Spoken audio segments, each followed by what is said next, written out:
Hello बच्चों, JEE advance के अंदर सबसे ज़्यादा सवाल अगर किसी चैप्टर से अगर पूछे गए हैं तो वो ज्योमेट्रिकल ऑप्टिक्स है। चैप्टर बड़ा भी है, इंपॉर्टेंट भी और ऑफ कोर्स आसान भी है। इसलिए इसकी प्रीवियस ईयर क्वेश्चन को सॉल्व करने में मुझे 2 लेक्चर्स के आसपास का समय लग गया।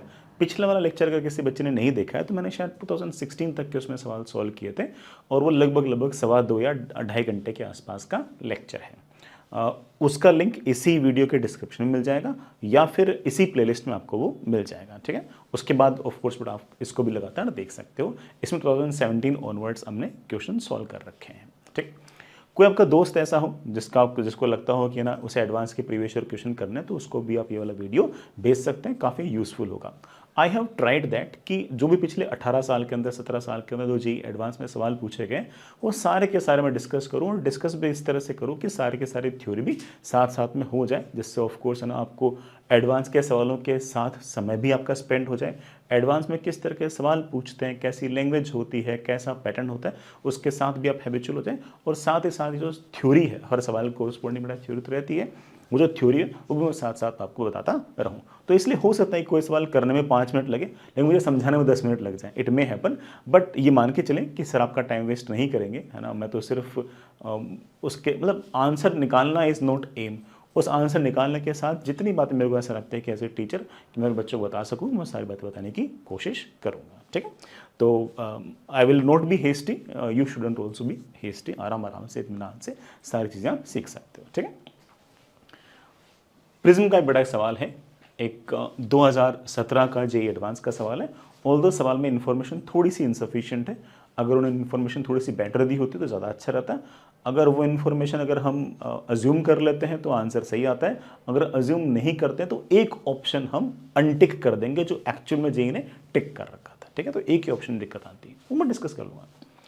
आइसोलेस प्रिज्म है बेटा, उसका एपेक्स एंगल या फिर प्रिज्म का एंगल मुझे ए दे रखा है, ठीक है।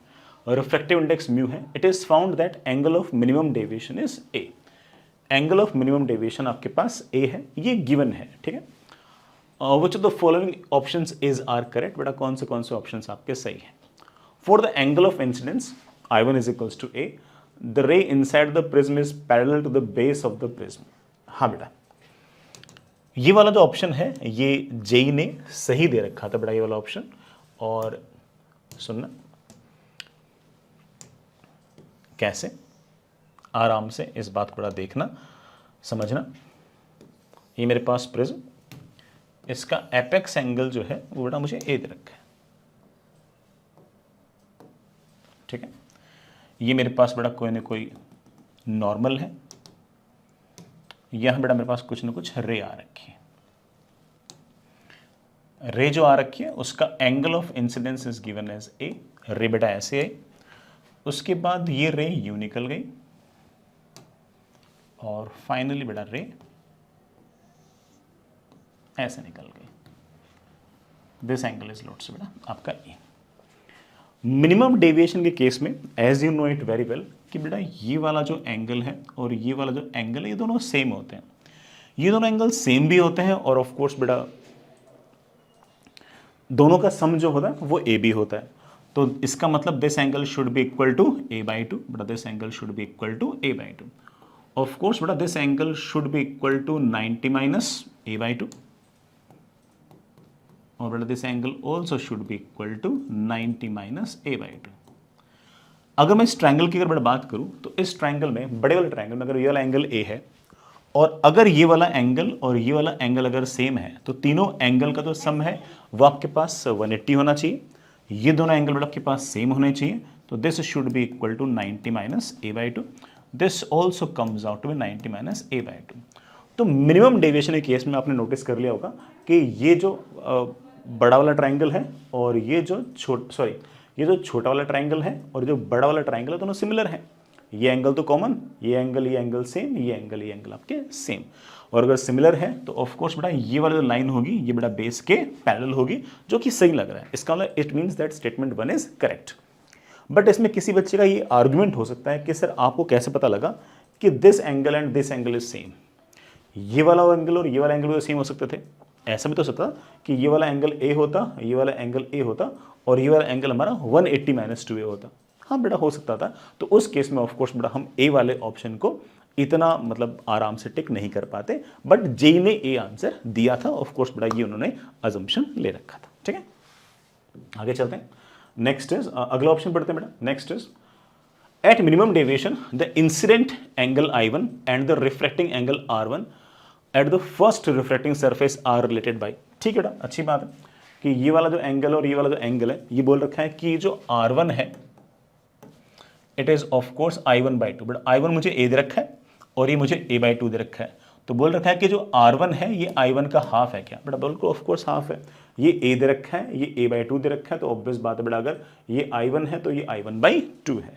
तो b option also seems okay to me, b option also seems okay to me बेटा। Next is for this prism the emergent ray at the second surface will be tangential to the surface when the angle of incidence at the first surface is। ये कुछ अच्छा सा expression मेरे पास आ रखा है, expression बड़ा मैनेज कर लेंगे हम लोग। मेरे ख्याल से बेटा सवाल आप समझ गए होंगे, मैं डायग्राम वापस से बनाता हूँ। सवाल ऐसा है कि मेरे पास बेटा वही प्रिज्म, एपेक्स एंगल बेटा आपके पास ए है, किस एंगल ऑफ इंसिडेंस के लिए। अब एंगल ऑफ इंसिडेंस बेटा चेंज हो गया, अब मिनिमम डेविएशन नहीं है, रिफ्रैक्टिव इंडेक्स बेटा मेरे पास म्यू है। ठीक है, ये बेटा मेरे पास अब एंगल चेंज हो गया। लेट्स से बेटा this angle comes out to be I, ray बेटा यूं आती है और फाइनली जो रे जा रही है वो ऐसे निकल जाती है। फाइनली जो बेटा आपके पास रे है वो यूं निकल रही है सवाल के हिसाब से टेंजेंशियली। पहली बात तो जो म्यू है बेटा उसको मैं एक रिलेशन से निकाल ही सकता हूं, जैसा कि आप देख सकते हो कि मिनिमम डेविएशन वाले केस में 1 times sine A should be equal to mu times sine a/2। मैं बड़े आराम से साइन ए को लिख सकता हूं बेटा क्या, 2 साइन a/2 कॉस a/2। ये साइन a/2 साइन a/2 बेटा कैंसिल, म्यू की बेटा मेरे पास वैल्यू आ गई 2 टाइम्स कॉस a/2। ये मेरे बाद में काम आएगी। ठीक है, ये ए क्या है, ये मिनिमम डेविएशन वाले केस के अंदर बेटा आपका जो एंगल ऑफ इंसिडेंस था वो ए था, वो एपेक्स एंगल के बराबर था। ये सवाल के अंदर मुझे दे रखा है, तो मुझे एक तरीके से म्यू जो है वो पता है in terms of apex angle. ठीक है, क्योंकि इसलिए क्योंकि जो ऑप्शन दे रखा ना बेटा मुझे थर्ड वाला, इसके अंदर आपने नोटिस किया कहीं पर भी म्यू नहीं है, सारा का सारा आंसर जो है बेटा वो एक ही टर्म्स में दे रखा है, तो मुझे ऑफ कोर्स फाइनल इसको कन्वर्ट तो करना ही पड़ेगा। खैर बेटा मेन मुद्दे पे आता हूँ, मैं ज़्यादा आपको परेशान नहीं कर रहा। रे यूं आती है, टकराती है और फाइनली बेटा ऐसे निकल जाती है सरफेस में, सरफेस को एक्जैक्टली टच करते हुए। For this prism, the emergent ray at the second surface will be tangential to the surface when the angle of incidence at the first surface is। पहले वाली सरफेस पर कितना angle of incidence रखूं कि रे जो है वो सेकंड सरफेस से जो एमर्जेंट रे बाहर निकल रही है वो सरफेस के टेंजेंशियल निकल पाए। तो ये वाला एंगल मेरे पास आ गया 90, और अगर ये वाला एंगल 90 आ गया तो बेटा ये वाला एंगल कितना आ गया, सी, क्रिटिकल एंगल। क्रिटिकल एंगल निकालना आपके लिए बाएं हाथ का खेल, mu times sin c is equals to 1 times sin 90। This gives me sin c is equals to 1/μ। अच्छी बात है बेटा, हम जानते हैं कि अगर ये एंगल एपेक्स एंगल है, ये अगर मेरे पास एंगल c है, तो ऑफ कोर्स बेटा this angle comes out to be a-c। मुझे i निकालना है, i निकालने के लिए यहां से Snell's law, it gives me 1 times sin i should be equal to mu times sine of a-c। इससे बेटा मेरे पास साइन आई की वैल्यू आ गई, जरा चेक करना, म्यू टाइम्स साइन a-b का फॉर्मूला लगाना बेटा, sine a cos c minus cos a sine c। करते बेटा सॉल्व, म्यू तो ठीक है, साइन a तो बेटा कोई दिक्कत नहीं है, कॉस c को बेटा मैं हमेशा लिख सकता हूं under root of 1 minus sine square c। बेटा साइन स्क्वायर सी को मैं लिख सकता हूं 1/μ² माइनस कॉस ए बेटा वैसे का वैसा लिख दो, साइन सी को बेटा मैं ऑफ कोर्स 1/μ लिख सकता हूं। यहां से साइन आई की मेरे पास वैल्यू आ गई बेटा, देखना क्या वैल्यू आ गई, sine A into under root of μ² minus 1 minus cos a. आप कह सकते हो कि आई की वैल्यू आ गई साइन इनवर्स ऑफ दिस।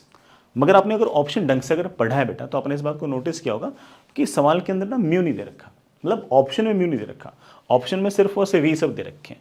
लेकिन म्यू और एपेक्स एंगल आपस में कैसे एक दूसरे से रिलेटेड है बेटा मुझे पहले से पता है। तो मैं बड़े आराम से ऐसे लिख सकता हूँ कि जहाँ पर म्यू लिखा हुआ वहाँ पर 2 times cos square A by two लिख दूँ। तो मेरे पास आ गया sine i is equals to sine a under root of mu square minus 1। बड़ा म्यू क्या लिखूंगा, म्यू स्क्वायर लिखूंगा 4 times cos square A by two minus 1 minus cos a. ये बड़ा फाइनली आंसर आ गया, आई की वैल्यू आ गई है sine inverse of sine A into under root of 4 times cos square A by two minus 1 minus cos. एक बार बेटा चेक करना कि जो अपना थर्ड ऑप्शन था वो यही था क्या बेटा, शायद ये था साइन ए 4 टाइम्स को, हाँ बेटा यही था, बिल्कुल यही था। So c option also comes out to be correct. बेटा सी जो ऑप्शन है वो भी आपका सही हो गया। तो अभी तक बेटा क्या कौन सा सही हो गया, ए बेटा आपका सही है, बेटा बी आपका सही है, सी आपका सही है। For this prism the refractive index mu and the angle of the prism are related as, बेटा ये 2 है, 1/2 times cos inverse mu by 2। बेटा चेक कर लो, ए की वैल्यू और म्यू की वैल्यू अभी निकाली थी बेटा। ए की वैल्यू आएगी बेटा इस 2 को उधर जाओ, mu by 2 is equals to cos of a by 2। मैं लिख सकता हूं कि a by 2 is equals to cos inverse mu by 2। तो ए की वैल्यू आ गई है 2 times cos inverse mu by 2। और इस ऑप्शन में बेटा मेरे ख्याल से क्या रखा है, half times cos inverse mu by 2। बड़ा गलत हो गया, यही 2 अगर ऊपर होता तो हमारा आंसर सही होता। तो आंसर आ गया मेरे पास ए सही है, बी सही है, सी सही है, डी गलत है। So answer comes out to be A B C. मैं बेटा फिर से इस बात को बोल दूं कि इसमें से ए आंसर ये मानते हुए आया है कि आइसोसेलेस ट्रायंगल के जो बेस वाले दोनों एंगल हैं वो दोनों एंगल सेम है। ठीक है, वो जो जेई ने दिया नहीं था है ना, वो बेटा ठीक है, उन्होंने अपनी आंसर की में इस तरह से दी थी। आगे चलते, बिल्कुल बेटा आसान सा सवाल, ऑल तो काफ़ी सारे बच्चे इसमें बहुत ज़्यादा कंफ्यूज होते हैं, बट कंफ्यूज होने की कोई बात है नहीं यार ना। हमारे जेई के सिलेबस में सिर्फ और सिर्फ पैरेक्शियल रेज ही है, और हम तो सारे के सारे सवालों को पैरेक्शियल रेज मान के ही सॉल्व करेंगे। अगर नॉन पैरेक्शियल रेज होंगी तो वो सवाल के अंदर लिख के देगा। ठीक, तो मैं तो पैरेक्शियल रेज मान के ही सॉल्व करूंगा, और उसी से ही जेई का जो आंसर है वो बड़े आराम से मैच होता है। ये आगे के लिए भी सीख है कि until unless stated all the rays are considered to be paraxial. सवाल क्या है सुनते हैं। A wire is bent in the shape of right angle triangle and is placed in front of a concave mirror of focal length f। बेटा concave mirror है, focal length f है, as shown in the figure। Which of the following, अच्छा ये रहा बेटा आपका तार ऐसा है, ये रहा बेटा आपका तार ऐसा ऐसा ऐसा, और ये वाला एंगल 45। ठीक है, अब मुझसे पूछा है which of the figure shows in the 4 options qualitatively represent the shape of the image of the wire band. ये जो आपका वायर है इसकी इमेज दिखने में कैसी होगी वो मुझसे सवाल के अंदर पूछी गई है। अगेन बेटा फिर से बोलते हैं इस बात को, कोई बच्चा कंफ्यूज होगा कि सर ये एंगल 45 तो अच्छा खासा बड़ा है, सर ये रे आगे जाके दूर जाके टकराएगी, सर दूर टकराएगी, फिर सर रेज नॉन पैरेक्शियल हो जाएंगी। बेटा हो जाएंगी, बट हम सारे के सारे कैलकुलेशन पैरेक्शियल रेज मान के ही करेंगे। हम ये मान के करेंगे कि हमारे जो मिरर फॉर्मूला है या फिर मैग्निफिकेशन जो फॉर्मूला है वो सारे के सारे बड़े आराम से वैलिड है। इस सवाल को मैं आपको 2 तरीके से करके दिखाता हूँ, आराम से इत्मीनान से सुनना। पहले मैं इस बात को मैथमेटिकली सॉल्व कर रहा हूँ, ठीक, आराम से सुनना, फिर हम इसको लॉजिकली भी सोचते हैं। लॉजिकली सोचने में तो हो सकता है कि कई बच्चे ने अगर क्लासेस अगर ढंग से अटेंड की हो तो उसको पता होगा कि सर ने इस तरह का सवाल करा रखा है, और उससे तो पेन चलाने की वजह से कोई खास आवश्यकता नहीं है। सुनना बेटा, ये मेरे पास मिरर, ये बड़ा हमारे पास मिरर, हमारे पास जो ऑब्जेक्ट पड़ी है वो बड़ा इस तरह से इस शेप में पड़ी है। कहाँ से कहाँ तक पड़ी बेटा, f से f/2। ठीक है, ये f/2, ये बड़ा f s, ये दूरी बेटा मेरे पास है f/2, ये दूरी भी बेटा मेरे पास कितनी है f/2, ये वाला एंगल बेटा मेरे पास है 45। अगर ये f/2 है, ये एंगल 45 है, तो ये वाली हाइट बेटा कितनी होगी f/2। ये मेरे पास लेट से AB है। सबसे आसान तो ये कि एक बार एक काम करते हैं, इस AB की इमेज बना लेते हैं। इस ऑब्जेक्ट से बेटा रेज जाएंगे इस तरफ, ये वाली साइड बेटा प्लस और ये वाली साइड माइनस। इमेज कहाँ बनेगी बेटा आप लोग जानते ही हो, 1/v + 1/u is equals to 1/f। बेटा उसको उधर लेके गए, v is equals to F you upon बेटा यू माइनस एफ। आराम से बेटा, कॉन्केव है बेटा, फोकल लेंथ हमेशा नेगेटिव होगी, माइनस एफ।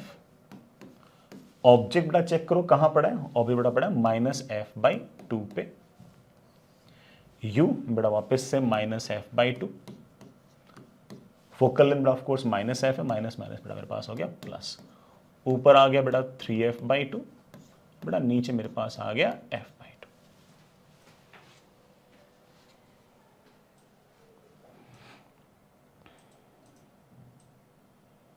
टू। सॉरी, ऊपर भी तो बेटा f बाई टू है,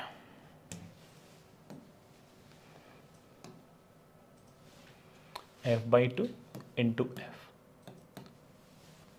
बेटा सॉल्व करते ही माइनस माइनस बेटा प्लस, मेरे ख्याल से f आ गया होगा बेटा। इसका मतलब इमेज बेटा कहाँ बनेगी, f दूरी पे, प्लस साइड में f दूरी पे। ठीक है, इट मेक सेंस, कोई दिक्कत वाली बात नहीं। मैग्निफिकेशन बेटा आप लोग जानते हो, बेटा मैग्निफिकेशन बेटा फॉर्मूला होता है माइनस वी बाई यू, बेटा मैग्निफिकेशन रखते बेटा मेरे ख्याल शायद +2 आ गया होगा। ठीक है, तो इसका मतलब इस ऑब्जेक्ट की जो हाइट होगी,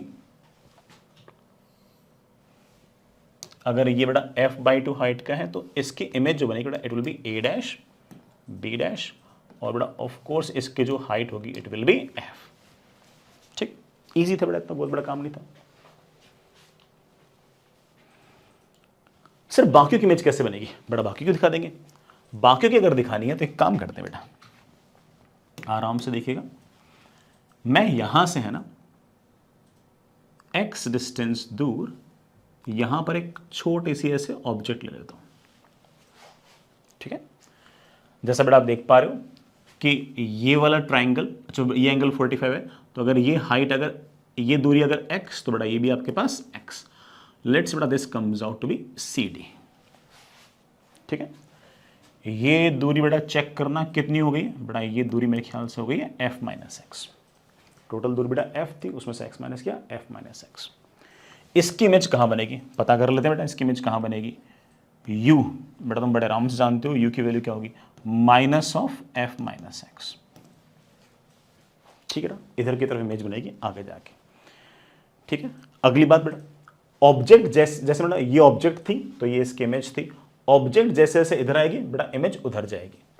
वैसे मुझे ना ज्यादा तो ये जानना है कि इमेज कितनी बड़ी बनेगी, तो मैं एक काम कर सकता हूँ, सीधे मैग्निफिकेशन का फॉर्मूला भी यूज कर सकता हूँ।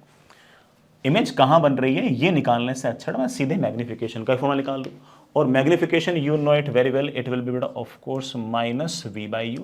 बेटा माइनस वी बाई यू किया तो बेटा मेरे पास फॉर्मूला आ गया f upon f minus u. लीजिए बेटा, एफ की वैल्यू एफ नहीं है बेटा, माइनस एफ है, एफ की वैल्यू माइनस एफ है, माइनस यू। बेटा यू बताना, यू बेटा आपका एफ माइनस एक्स है नेगेटिव में, बेटा नेगेटिव नेगेटिव क्या हो जाएगा पॉजिटिव। ये बेटा आपके पास मैग्निफिकेशन है। मैग्निफिकेशन इज ऑफ कोर्स बेटा इस ऑब्जेक्ट की हाइट और इमेज की हाइट का रेशियो, तो ऑब्वियसली बेटा इमेज की हाइट अपॉन ऑब्जेक्ट की हाइट, बेटा ऑब्जेक्ट की height comes out to be X, object बेटा एक्स हाइट का है। बेटा चेक करना मेरे पास इमेज की हाइट कितनी आ गई, बेटा इमेज की हाइट आ गई माइनस एफ बेटा ऊपर से, बेटा ये माइनस एफ, बेटा माइनस एफ क्या हो गया कैंसिल, बेटा माइनस माइनस भी क्या हो गया cancel, minus F upon minus x, बेटा एक्स गया ऊपर, एक्स बेटा एक्स कैंसिल, एफ बेटा माइनस से माइनस कैंसिल, आ गया मेरे पास एफ। इसका मतलब ये जो ऑब्जेक्ट है जिसकी हाइट x है, इसकी इमेज जो हाई होगी उसकी हाइट भी बेटा कितनी होगी f होगी। ये जो आपका AB था इसकी हाइट भी f आई, ये जो आपका CD है इसकी हाइट भी f आई। और आपने बेटा मस्त चीज तो ये नोटिस की होगी कि इमेज की जो हाइट आई है ये इंडिपेंडेंट ऑफ x है, और अगर ये इंडिपेंडेंट ऑफ x है तो इस बात का मतलब ये हुआ कि चाहे ऑब्जेक्ट ये वाली हो, चाहे ये वाली हो, चाहे ये वाली हो, चाहे ये वाली हो, चाहे ये वाली हो, जो भी इसकी इमेज बनेगी उसकी हाइट कितनी आएगी f आएगी। इसका मतलब सारी की सारी जो इमेजेस होंगी बेटा, सारी की सारी जो इमेजेस होंगी वो ऐसे ऐसे ऐसे मान सकते हैं। तो ऐसा मान के चल सकते हो कि ये वाली जो लाइन है बेटा ऐसे बिल्कुल स्ट्रेट टाइप बन जाएगी। क्या ऐसा कोई ऑप्शन है क्या, तो आप बोलोगे हाँ सर बिल्कुल ऐसा ऑप्शन मेरे को नजर आ रहा है। The option is of course बेटा कौन सा, डी वाला। और आप तो ये भी कह सकते हो कि this height is going to be F, और मैं जानता हूं कि मेरे पास ये है ए बी, वैसे बेटा मेरे पास ये है सी डी, ऐसे बेटा सारे के सारे, और इनकी हाइट बेटा कितनी होगी एफ। चार ऑप्शन में से ये ऑप्शन बड़ा आपका सबसे बेस्ट है। एक छोटी सी बात और, इसी बात को एक तरीके से और सोच सकते हैं। ये तो बड़ा अच्छा था, ये तो न्यूमेरिकली हमने सोल्व किया। एक मैं छोटी सी बात और बताता हूं, सुनना बेटा। ऑफ कोर्स पैरेक्शियल रेज मान के ही सॉल्व कर रहा हूं मैं। हमारे पास इस तरह का जुगाड़ था, इस तरह का जुगाड़ था। ये बड़ा आपका फोकस है, बड़ा आपका फोकस है। लेट्स से बड़ा दिस पॉइंट इज ए, यहां कहीं बड़ा लेट्स से बड़ा कोई ना कोई पॉइंट सी। बड़ा हमने ए तो शायद नीचे लेता क्या, ठीक है नीचे लेता। एक काम करते हैं, ऊपर ऊपर बड़ा मैंने मान लिया। लेट्स से बड़ा दिस पॉइंट इज बी, बड़ा लेट्स से बड़ा दिस पॉइंट इज डी, बड़ा दिस पॉइंट इज ई, बड़ा लेट्स से बड़ा दिस पॉइंट इज एफ। ऐसे ये जो A B C D E F जितने पॉइंट है ना, इन सारे के सारे पॉइंट से एक रे निकलेगी ऐसे। This is your incident ray, this is your incident ray. Incident ray पर कौन होते हैं? इंसिडेंट रे पर बेटा आपके हमेशा ऑब्जेक्ट होते हैं, ठीक है। आप जानते हो कि ये रे, ध्यान से देखिए, पीछे की तरफ खींच रहा हो तो कहां से पास हो रही है? फोकस से। और फोकस से जो रे गुजरती है बेटा, वो रिफ्लेक्शन के पश्चात क्या हो जाती है? पैरेलल। यही जो रिफ्लेक्टेड रे है, इसको आप पीछे की तरफ खींच लीजिए बेटा। इसी रिफ्लेक्टेड रे को बेटा पीछे की तरफ खींच लीजिए। मैंने बेटा पीछे की तरफ खींच ली।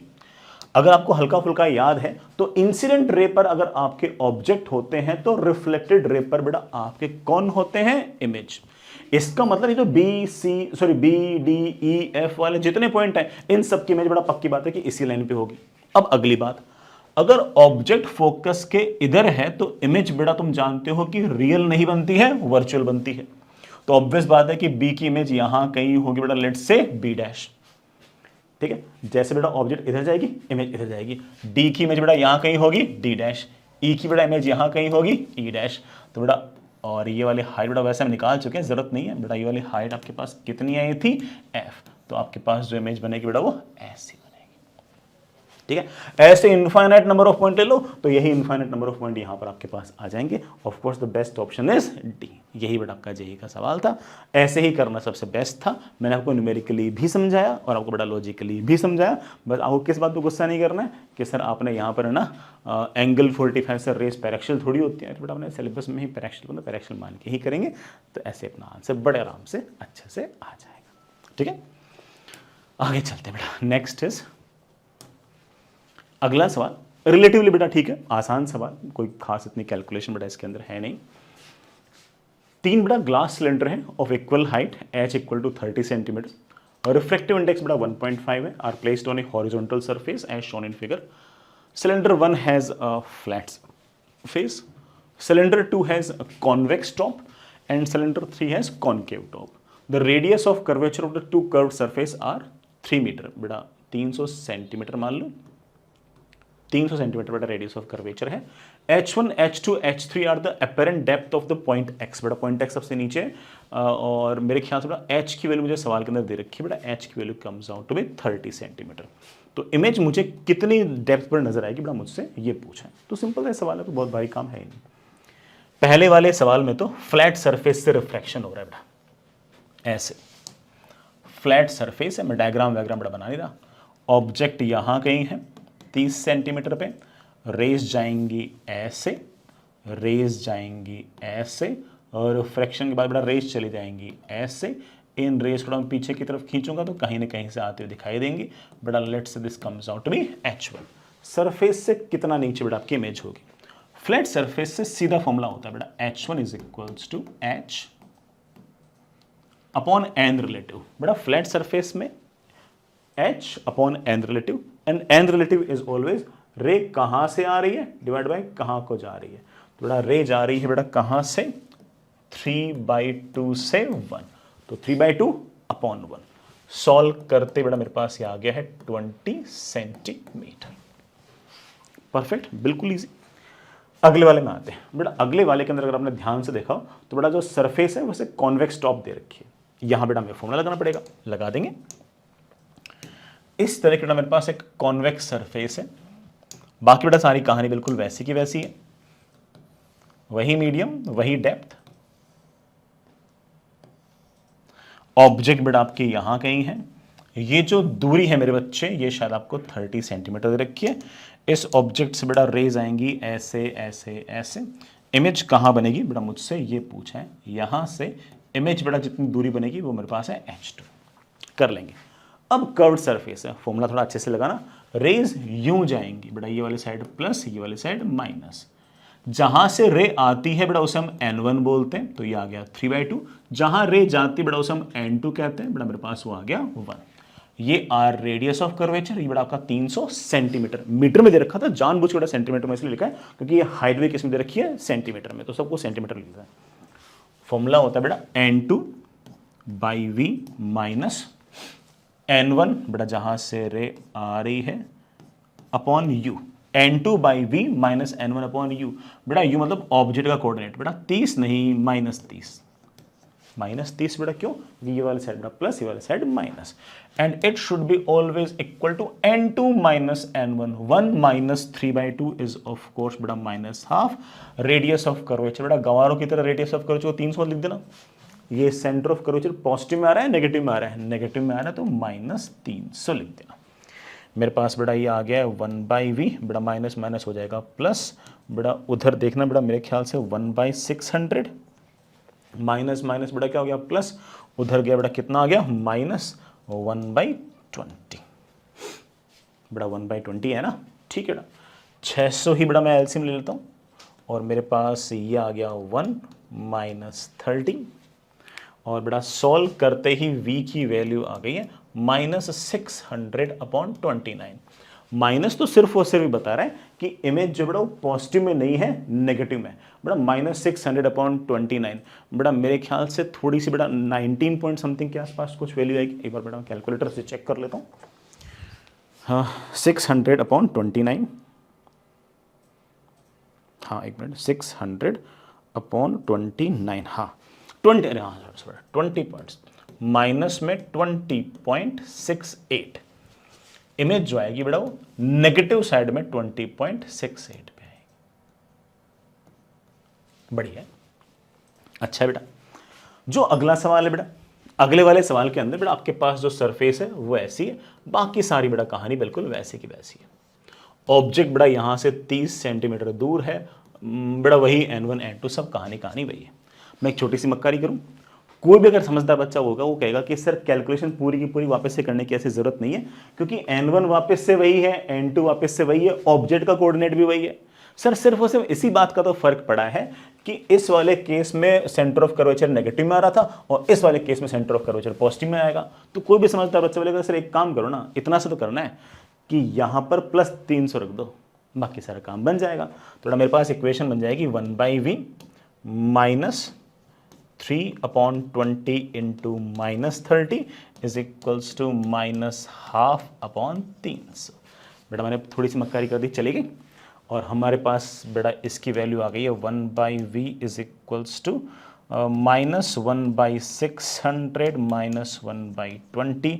बेटा v की वैल्यू आ गई है 600 बेटा 31। बेटा पॉजिटिव में नहीं, नेगेटिव में। नेगेटिव सिर्फ और सिर्फ क्या बता रहे हैं कि इमेज इधर नहीं है, इधर। तुम्हें पता ही था कि इधर बनेगी। बेटा 600/31, हाँ देखना बेटा, दैट इज 600 डिवाइडेड बाई 31। बेटा मेरे ख्याल से ये 19.35 सेंटीमीटर के आसपास आ गया है। ये मेरे पास बेटा h3 आ गया है। लो बेटा वापस लिखते हैं। h1 आ रहा है 20, h2 आ रहा है बेटा कितना 20.6 से 20.68 और h3 आ रहा है 19.35। मुझे सिर्फ और सिर्फ ऑप्शंस ही बेटा मैच करने हैं। अभी कर देते हैं ऑप्शंस मैच। हाँ बेटा h2 more than h1, h2 more than h1 सही है। h2 मोर देन h1 बेटा सही है। h3 more than h1, h3 more than h1 नहीं, झूठ बोल रहे हैं। h2 more than h3, h2 more than h3 बिल्कुल सही बोल रहे हैं। h2 माइनस h1 की वैल्यू बेटा, h2 माइनस h1 की वैल्यू आ रही है 0.68। h2 माइनस h1 आ रहा है 0.68। 0.68 इससे छोटा, इससे बड़ा ना 0.9 से तो छोटा, लेकिन 0.8 से बड़ा थोड़ी है। 0.68 आ रहा हो तो ये भी आपका हो गया गलत। तो सिर्फ और सिर्फ बेटा कौन से आंसर है आपके पास, ए और डी। बिल्कुल फॉर्मूला बेस्ड सवाल है, बिल्कुल जेईई मेन टाइप का सवाल है, बस मोर देन करेक्ट क्वेश्चन है, इसलिए समय ज़्यादा लग सकता है सिंगल चॉइस क्वेश्चन के मुकाबले, बाकी वैसा कुछ खास बात इसमें है नहीं। आपने बेटा देखा कि मैंने थोड़ी सी मक्कारी की, चलेगा ठीक। आगे चलते नेक्स्ट बड़ा बढ़िया सवाल। इसमें बड़ा एक डायग्राम भी है, डायग्राम सवाल में दिया हुआ नहीं था, सॉरी सवाल में दिया हुआ था, मैं टाइप नहीं करा के लेके आ पाया तो मैं बना दूंगा। An extend object is placed at point O 10 cm in front of a convex lens L1 and concave lens L2 is placed 10 cm behind it as shown in figure। बड़ा फिगर सवाल में दिया हुआ था, ठीक है। The radii of curvature of all the curved surfaces in both the lenses are 20 cm. The refractive index of both the lenses is 1.5. The total magnification of this lens system कर देंगे बेटा, सवाल अच्छा है। सबसे पहले बेटा आपके पास कॉन्वेक्स लेंस है ऐसे, रेडियस ऑफ कर्वेचर बेटा दोनों के शायद बेटा 20, दोनों साइड बेटा 20-20 सेंटीमीटर रखिए। पहले बेटा मुझे इसकी फोकल लेंथ निकालनी पड़ेगी। रिफ्रैक्टिव इंडेक्स बेटा चेक करना, इसका 3/2 है। हाँ बेटा 1.5 लिख दो, 3/2 लिख दो बेटा। रेज आ रही हैं इस तरफ बेटा, ऐसे मान लो कि रेज आ रही हैं यूं, तो ये वाली साइड बेटा प्लस और ये वाली साइड माइनस। रेज अगर यूं आ रही है तो इसको आप हमेशा R1 बोला करो और इसको आप हमेशा R2 बोला करो। फोकल लेंथ का फॉर्मूला होता है 1/f is equals to 3/2 - 1 into 1/R1 - 1/R2। R1 positive side में है इसलिए 20, R2 का सेंटर बेटा नेगेटिव में है तो -20, ठीक है बेटा। सॉल्व करते बेटा F1 की वैल्यू आ गई मेरे पास +20 सेंटीमीटर। बेटा दूसरा मेरे पास एक लेंस है, कौन सा लेंस बेटा, वो कॉनकेव लेंस है और उसकी बेटा रेडियस ऑफ कर्वेचर अगेन बेटा 20-20 सेंटीमीटर है, उसका रिफ्रैक्टिव इंडेक्स भी बेटा 3/2 है। अगेन बेटा ये रेडियस ऑफ कर्वेचर 20 बेटा, ये वाला रेडियस ऑफ कर्वेचर भी 20। रेस को बेटा यूं जाते हो, मान लो ये R1 बोल देना बेटा, ये आपका R2 बोल देना। रेज अगर यूं जा रही है बेटा, ये वाली साइड प्लस और ये वाली साइड माइनस, 1/f2 इज इक, हालांकि बेटा समझदार बच्चा होगा ना बोलेगा सर -20 आएगा, क्योंकि रेडियस ऑफ कर्वेचर सेम है, बस वो कॉन्वेक्स कॉनकेव का अंतर है। 1/R1 - 1/R2। R1 रेज अगर यूं आ रही है तो ये R1 है, R1 है नेगेटिव में तो -20, R2 है बेटा पॉजिटिव में तो बेटा +20। सॉल्व करते बेटा फोकल लेंथ की मेरे पास वैल्यू आ गई है -20। हम डायरेक्ट भी लिख सकते थे क्योंकि बेटा रिफ्रैक्टिव इंडेक्स सेम है, सिर्फ इतना फर्क है कि ये कॉन्वेक्स है कॉनकेव, तो बेटा -20 तो आना ही था। तो एक्चुअल में सवाल करते हुए तो टाइम बचेगा, मैं तो बेटा ठीक है किसी बच्चे को फोकल लेंथ की फॉर्मूला ना याद हो तो उसको बता रहा हूँ। अब डायग्राम कैसे बना है, ऑब्जेक्ट पड़ी है 10 centimetre in front of convex lens, अच्छी बात है बेटा। ये तेरा कॉन्वेक्स लेंस बेटा, मैं कॉन्वेक्स लेंस को ऐसे दिखाना पसंद करता हूँ। इस कॉन्वेक्स लेंस की फोकल लेंथ है मेरा, मेरे पास कितनी आई थी बेटा, 20 सेंटीमीटर।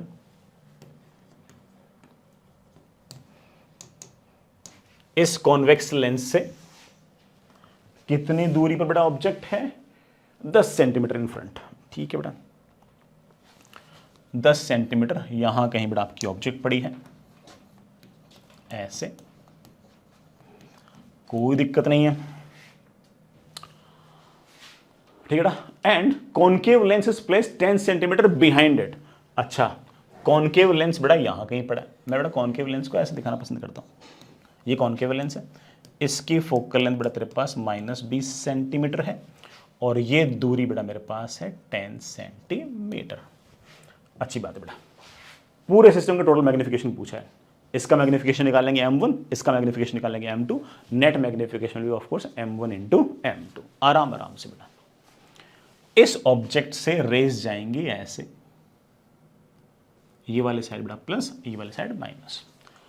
लेंस में इमेज कहां बनती है बेटा, उसका फॉर्मूला तुम जानते हो, FU/U + F। फोकल लेंथ बेटा 20, U की बेटा वैल्यू -10, U की वैल्यू बेटा -10, F बेटा आपका 20। ऊपर तो आ गया -20 × 10, नीचे आ गया बेटा ऑफ कोर्स +10। 10 से 10 कैंसिल बेटा, कितना आ गया -20। इमेज बेटा -20 बनेगी, कोई दिक्कत नहीं है। मैग्निफिकेशन बेटा कितना होगा, लेंस बेटा मैग्निफिकेशन होता है V/U। V है बेटा -20, U है बेटा -10, तो मैग्निफिकेशन आएगा +2। कहने का अर्थ ये हुआ कि ये जो रेज हैं ये बड़ा रिफ्रैक्ट होंगी ऐसे,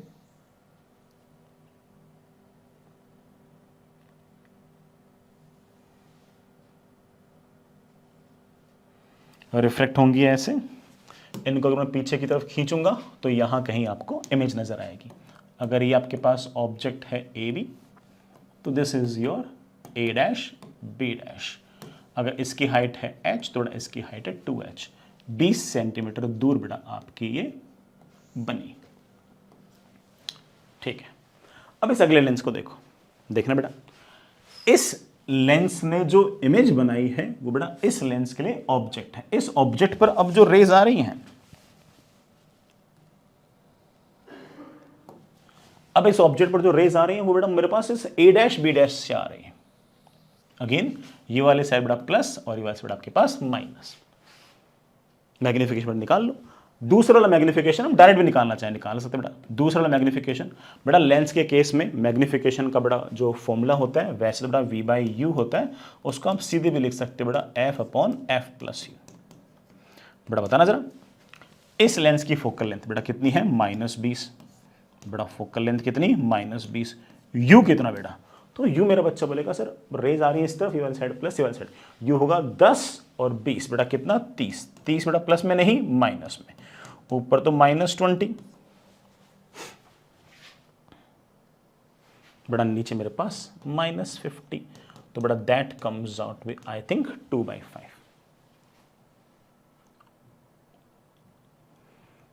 2/5। पहले वाले का बेटा मैग्निफिकेशन पता है, दूसरे वाले का मैग्निफिकेशन पता है, नेट मैग्निफिकेशन पूछा है बेटा। नेट मैग्निफिकेशन हुआ m1 इंटू m2 बेटा, answer I think should be equal to 4/5। तो बेटा मेरे पास पूरे के पूरे सिस्टम का जो मैग्निफिकेशन आएगा बेटा वो 4/5 आना चाहिए बेटा। 4/5 कम्स आउट ऑफ कोर्स 0.8।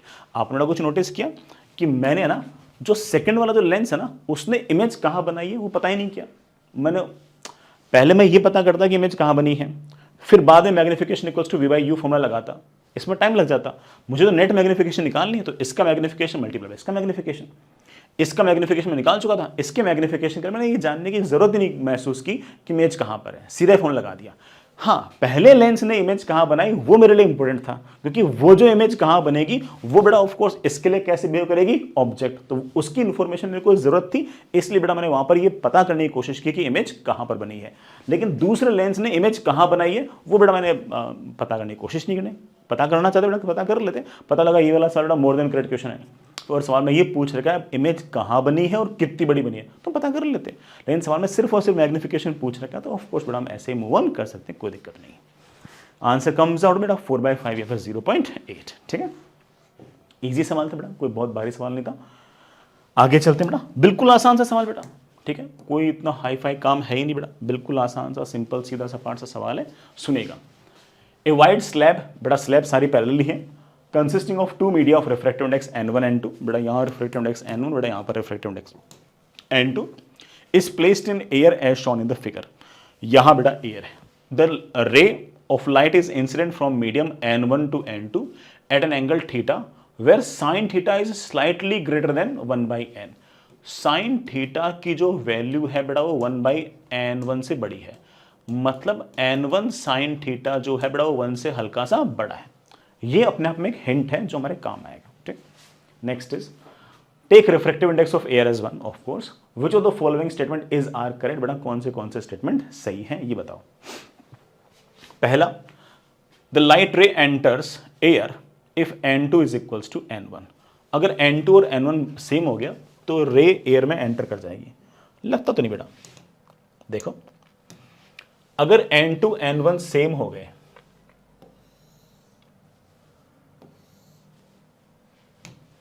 ये n1 है, ये n1 है, ये n2 है, ये एयर है, n2 की वैल्यू भी n1 के बराबर है। रे आ रही बेटा ऐसे, रे आ रही बेटा ऐसे, ये मीडियम और ये मीडियम सेम तो सीधी निकल जाएगी। This angle comes out with theta बेटा, this angle also comes out with theta. Check कर लेते कि रे बाहर निकलेगी नहीं निकलेगी। समझदार इक्वेशन लगाना तो निकाल लो, अदरवाइज बेटा इक्वेशन लगाने की जरूरत है नहीं। कई बच्चों को दिखी क्या होगा, n1 times sine theta should be equal to बाहर 1 टाइम्स साइन ऑफ आर। सवाल में मुझे दे रखा है कि जो n1 साइन थीटा है इसकी वैल्यू 1 से बड़ी है। बड़ा सवाल मुझे दे रखा है कि जो n1 साइन थीटा है बड़ा इसकी वैल्यू 1 से बड़ी है, इसकी वैल्यू 1 से बड़ी है, इसका मतलब साइन r की वैल्यू 1 से बड़ी है, इसका मतलब r की कोई भी रियल वैल्यू पॉसिबल ही नहीं है, इसका मतलब रिफ्रैक्शन ही पॉसिबल नहीं है, इसका मतलब पक्की बात है कि TIR होगा और ये रे बेटा पलटकर वापस आनी तय है। हालांकि बच्चों को डायरेक्ट दिख गया था कि सर सीधी सी बात है कि इस सरफेस के लिए क्रिटिकल एंगल का फॉर्मूला होता है sine C is equals to 1/n। तो C की वैल्यू होती है साइन इनवर्स 1/n और यहाँ पर जो एंगल थीटा है उसकी वैल्यू साइन इनवर्स 1/n से बड़ी है। इसका मतलब हमारा angle of incidence critical angle से बड़ा है, तो रे बाहर जाने का सवाल ही नहीं उठता। ठीक है, तो पहला ऑप्शन हो गया बेटा आपका गलत। The light ray is finally reflected back into the medium of refractive index n1 if n2 is less than n1। यार देखो सही बात तो बड़ा ये है कि अगर ये पैरेलल स्लैब है तो जो मैंने स्नेल्स लॉ यहां से यहां लगाया वो स्नेल्स में सीधा यहां से भी लगा सकता हूं, और वो जो स्नेल्स लॉ मैं सीधा यहां से यहां लगाऊंगा वो मुझे हमेशा साइन आर की वैल्यू अनरियल देगा। इसका मतलब आर की वैल्यू कोई रियल वैल्यू पॉसिबल नहीं है, इसका मतलब रे बाहर नहीं निकलेगी। इसका मतलब ये तो तय है कि ये रे कभी भी एयर में एंटर नहीं होगी, भले ही n2 डिफरेंट हो। तो रे यहां से भी पलट सकती है, यहां जाके बेटा हो सकता है कि यहां से पलट जाए, यानी ये निश्चित है कि रे एयर के अंदर एंटर नहीं करेगी। मैं एक बार चलो इस बात को वापस से रिपीट करता हूं, फिर अगेन आगे वाले ऑप्शंस पढ़ूंगा। ठीक है, मैं एक बार इस बात को रिपीट करता हूं, सुनना बेटा। ये मेरे पास है n2 बेटा, मेरे पास ये है n1, मेरे पास बेटा ये है एयर। आराम से सुनना, कोई जल्दबाजी नहीं है। ये एंगल है मेरे पास थीटा। फिर बेटा मान लो किसी n2 की वैल्यू के लिए, किसी n2 की वैल्यू के लिए बेटा रे चली गई ऐसे। लेट्स से बेटा this angle comes out be r। By geometry में ऐसा कह सकता हूं कि ये वाली स्लैब बेटा पैरेलल है तो ये वाला एंगल r, तो बेटा ये वाला एंगल भी तो r। और फाइनली बेटा लेट्स से रे बेटा बाहर निकल गई ऐसे। r नहीं बेटा, चलो एक काम करते हैं, इस एंगल को अपन i लिखते हैं, i और इसको r बोल देते हैं। यहां से Snell's law, it gives me n1 sine theta should be equal to n2 sine i। यहां से स्नेल्स लगाओ बेटा, ये वाला एंगल मैंने i बोल रखा है, तो n2 sine i should be equal to 1 times sine r। अब मैं डायरेक्ट यहां से यहां देख सकता हूं, मैं कह सकता हूं कि n1 sine theta is always equals to 1 times sine r। But again 1 time sine theta greater than 1, तो साइन r ग्रेटर देन 1, तो r की कोई रियल वैल्यू पॉसिबल नहीं है। इसका मतलब रे बेटा कुछ भी कर ले, बीच का मीडियम कैसे आ जाए, रेयर आ जाए, डेंसर आ जाए, कुछ भी आ जाए, ये रे कभी भी यहां एंटर नहीं करेगी। ये तय बात है, ये बिल्कुल कंफर्म हो चुका है कि ये रे एयर में नहीं जा सकती। तो अब ऑप्शंस पढ़ते हैं, अब बेटा ऑप्शंस पढ़ते हैं। The light ray is finally reflected back into the medium of refractive index n1 if n2 is less than n1। n2 अगर n1 से छोटा हुआ, n2 अगर n1 से छोटा हुआ तो रे जाएगी हल्की से, बड़ा ऑफ कोर्स डेविएट होगी ऐसे, छोटा है ना इसलिए। ठीक है, फिर अगेन ये वाला जो एंगल है ये बड़ा मैं तुम्हें बता चुका हूं, यहां से यहां सीधा स्लैंस लगाने पर ये वाला r बड़ा क्या आ रहा है, अनरियल, तो रे बड़ा पलट कर वापस आएगी। तो होगा क्या, ये कंफर्म ही है बेटा, ये होगा क्या कि ये रहा मेरा n1, रे जाएगी ऐसे। अगर n2 छोटा है तो रे नॉर्मल से दूर तो हो जाएगी, लेकिन ये रे अंदर एंटर नहीं करेगी, यहीं से बड़ा पलट कर वापस आ जाएगी, और बड़ा यहां से पलट कर वापस आएगी, वापस यहां आ जाएगी, तो वहां एंटर नहीं करेगी। बी सीम्स ओके टू मी।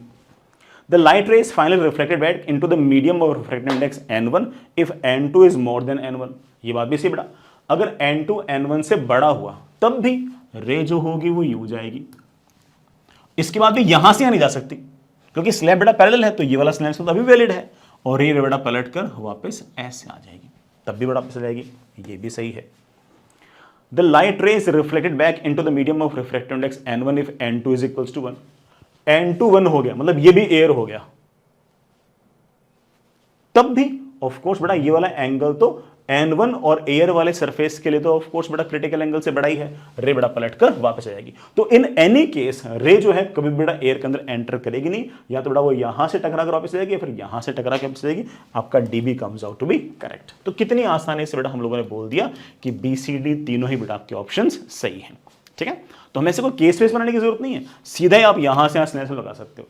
और अगर ये वाला N1 sin थीटा अगर 1 टाइम्स साइन आर के बराबर है और N1 sin थीटा अगर वैल्यू 1 से बड़ी है तो साइन आर की वैल्यू 1 से बड़ी है, तो आर की बेटा कोई रियल वैल्यू पॉसिबल नहीं है, तो रे कभी एंटर यहां पर होगी नहीं। क्यों सॉल्व करें जबरदस्ती, क्यों केस ले रहे हो?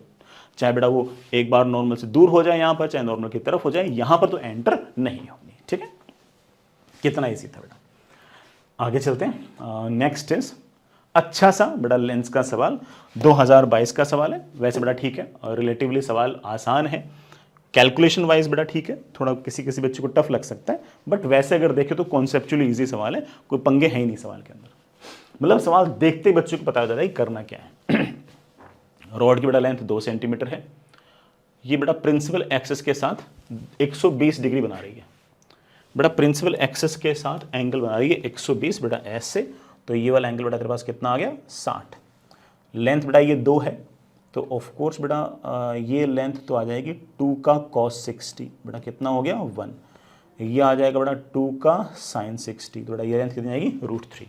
ठीक है, the lens has focal length 10 centimeter, बेटा लेंस की फोकल लेंथ बेटा मेरे पास 10 सेंटीमीटर है, and is placed at a distance 40/3 centimeter, बड़ा ऑब्जेक्ट जो है बड़ा 40/3 सेंटीमीटर दूर पर है।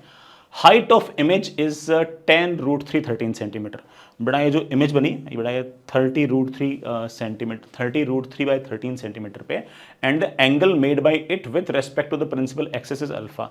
ये जो एंगल है बड़ा मेरे को ये एंगल दे रखा है alpha, the value of alpha मुझसे पूछ रखा है। कर देंगे यार, बल्कि मुझे तो लग रहा है कि अगर ये सवाल में हाइट ना दे रखी होती तो शायद हम हाइट भी निकाल ही लेते। चलो ठीक है, देखते हैं। मैं वैल्यूज लिख रहा हूँ बेटा एक बार के लिए ना। सबसे पहले मेरे पास ये प्रिंसिपल एक्सिस, ये हमारे पास बेटा जी लेंस, लेंस की फोकल लेंथ दे रखी है 10 सेंटीमीटर।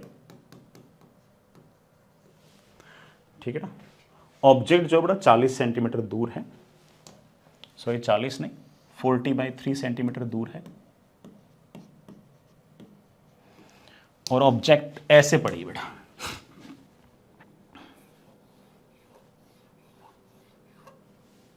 ये A है, ये B है,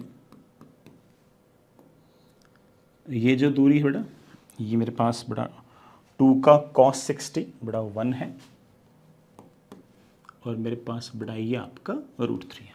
इसकी इमेज की बातें हो रखी है, बनाते बेटा पहले एक ही इमेज बनाते हैं। रेज आएंगे बेटा इस तरफ, ये वाले साइड प्लस और ये वाले साइड माइनस।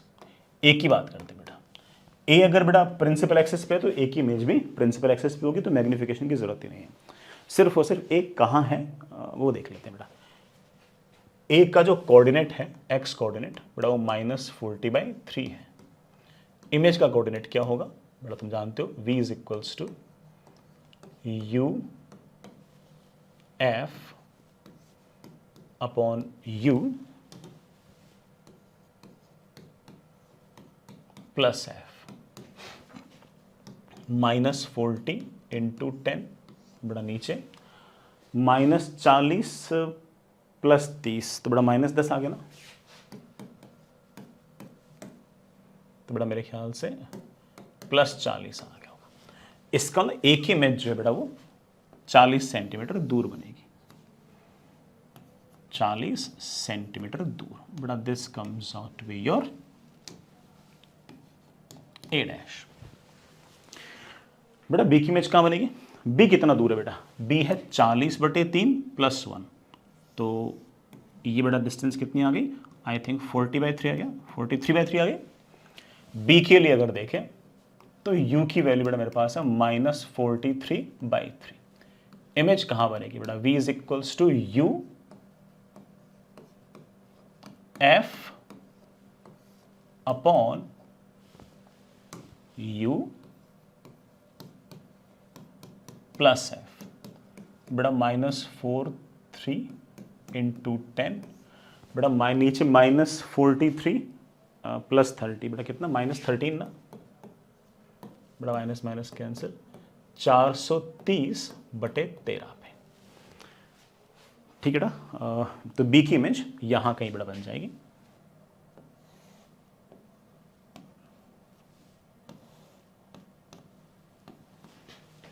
ये दूरी बड़ा कितनी तेरे पास, 430/13। तो ये बड़ा मेरे पास ये वाली दूरी पता लग गई। ये 40 है बड़ा, ये 430/13 है। तो ये बड़ा बेस कितना हो गया, बड़ा बेस मेरे ख्याल से हो गया 40 माइनस 430/13। बड़ा देखना कितना हुआ, मेरे ख्याल से बड़ा 13 चौक 52, 52 में से बड़ा 43 गया, ठीक है, 90/3, बड़ा ये आ गया 90/30।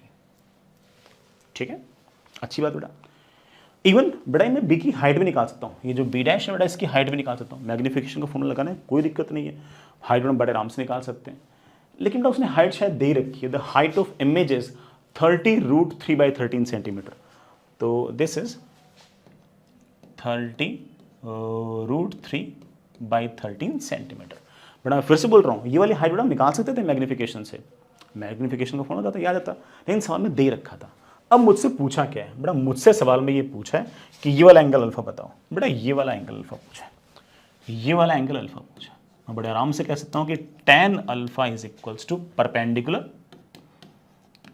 30√3/13 अपॉन बड़ा बेस इज ऑफ कोर्स 90/13। बड़ा चेक करना, मेरे ख्याल से 13 से बड़ा 13 कैंसिल, ये बड़ा मेरे ख्याल से 3 कैंसिल, ये बड़ा मेरे ख्याल से आ गया 1/√3। tan alpha is equals to 1/√3, तो alpha comes out with 30 degree, ये बड़ा π/6। आंसर बड़ा क्या आना चाहिए, π/n दे रखा है, तो बेटा it should be equal to π/6, so n comes out to be 6। ये हमारा बड़ा सवाल था। ठीक है, हालांकि बेटा सवाल आसान क्यों हो गया, क्योंकि बेटा उसने हाइट सवाल के अंदर दे रखी थी। हाइट ना भी दे रखी होती तब भी बेटा हम सवाल तो कर ही लेते, हाइट हम भी निकाल सकते थे। ठीक है, आगे चलें। बेटा देखते रहो ना कि हम हाइट निकाल सकते थे। बड़ी ऑब्जेक्ट की हाइट पता थी तो इमेज की हाइट पता पड़ने के लिए सिर्फ और सिर्फ कौन सा फॉर्मूला बेटा, मैग्नीफिकेशन फॉर्मूला, आंसर आता। ठीक है, तो सवाल सिर्फ और सिर्फ जेई ने आसान करने के लिए बेटा ऐसा कर दिया।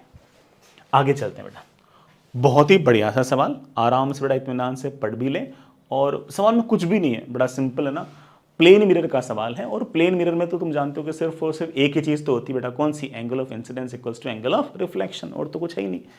तो ऐसे में बिल्कुल सिंपल सीधा सपाट सा ये सवाल है, कुछ भी ऐसा कोई हाई फाई बड़ा फिजिक्स नहीं है। बल्कि अगर मैं ज्योमेट्री की अगर बात करूँ तो वही बड़ा 9th-10th क्लास वाली ज्योमेट्री है, उससे ज़्यादा कुछ नहीं है। हाँ, सवाल को देखकर एक बार ऐसा लगता है कि शायद सवाल थोड़ा सा टफर साइड का होगा, शायद नहीं हो पाएगा, बट अगर आराम से अगर पेशेंस से अगर सवाल को पढ़ें देखें तो बन जाता है विदाउट वेस्टिंग टाइम। बड़ा आगे चलते हैं। 3 प्लेन मिरर है, इक्विलेटरल ट्रायंगल है, ऑफ कोर्स बड़ा इक्विलेटरल ट्रायंगल है, तो ये वाला एंगल 60, बेटा ये वाला एंगल 60, ये वाला एंगल 60, ये वाला angle 60। It will make of course things easier कि बेटा सारे एंगल 60 हो गए। There is a small hole, बेटा एक यहाँ पर स्मॉल एल दूरी पर एक होल कर रखा है from one of the corner. The light rays pass through the hole at an angle theta, बड़ा एंगल थीटा ध्यान देना सरफेस से, नॉर्मल से नहीं। ठीक है, and it can only come out through the hole, बड़ा जो रे अंदर एंटर हुई ना वो अंदर रिफ्लेक्शन करती रहेगी, सिर्फ होल से ही बाहर आ सकती है और कहीं से बाहर नहीं आ सकती। ठीक है, the cross section of the mirror configuration and the ray of light lie on the same plane, बड़ा सब कुछ सेम प्लेन में, 3D में डायग्राम नहीं है, 2D में है। The ray of light will come out for theta equal to 30 for all the values of small L. बेटा all the values of small L का मतलब कि अगर ये एंगल आपने 30 रख दिया, तो अगर ये वाला एंगल आपने 30 रख दिया, तो चाहे आप यहां से रे को भेज दो, चाहे यहां से भेज दो, चाहे यहां से भेज दो, चाहे यहां से भेज दो, रे बाहर आ ही जाएगी। तो एक बार डायग्राम बना के देखते हैं, है ना, एक बार डायग्राम बना के देखते हैं पहले वाले ऑप्शन के लिए। मेरे पास बड़ा इक्विलेटरल ट्रायंगल इस तरह से, ठीक है बेटा, यहां आपके बेटा रे एंटर की, ठीक है, आपका जो ट्रायंगल है उसकी लेंथ बड़ा कैपिटल एल दे रखी है, कैपिटल एल दे रखी है, इसको बड़ा तुमने स्मॉल एल से यहां से एंटर कराया है, रे आई बेटा ऐसे,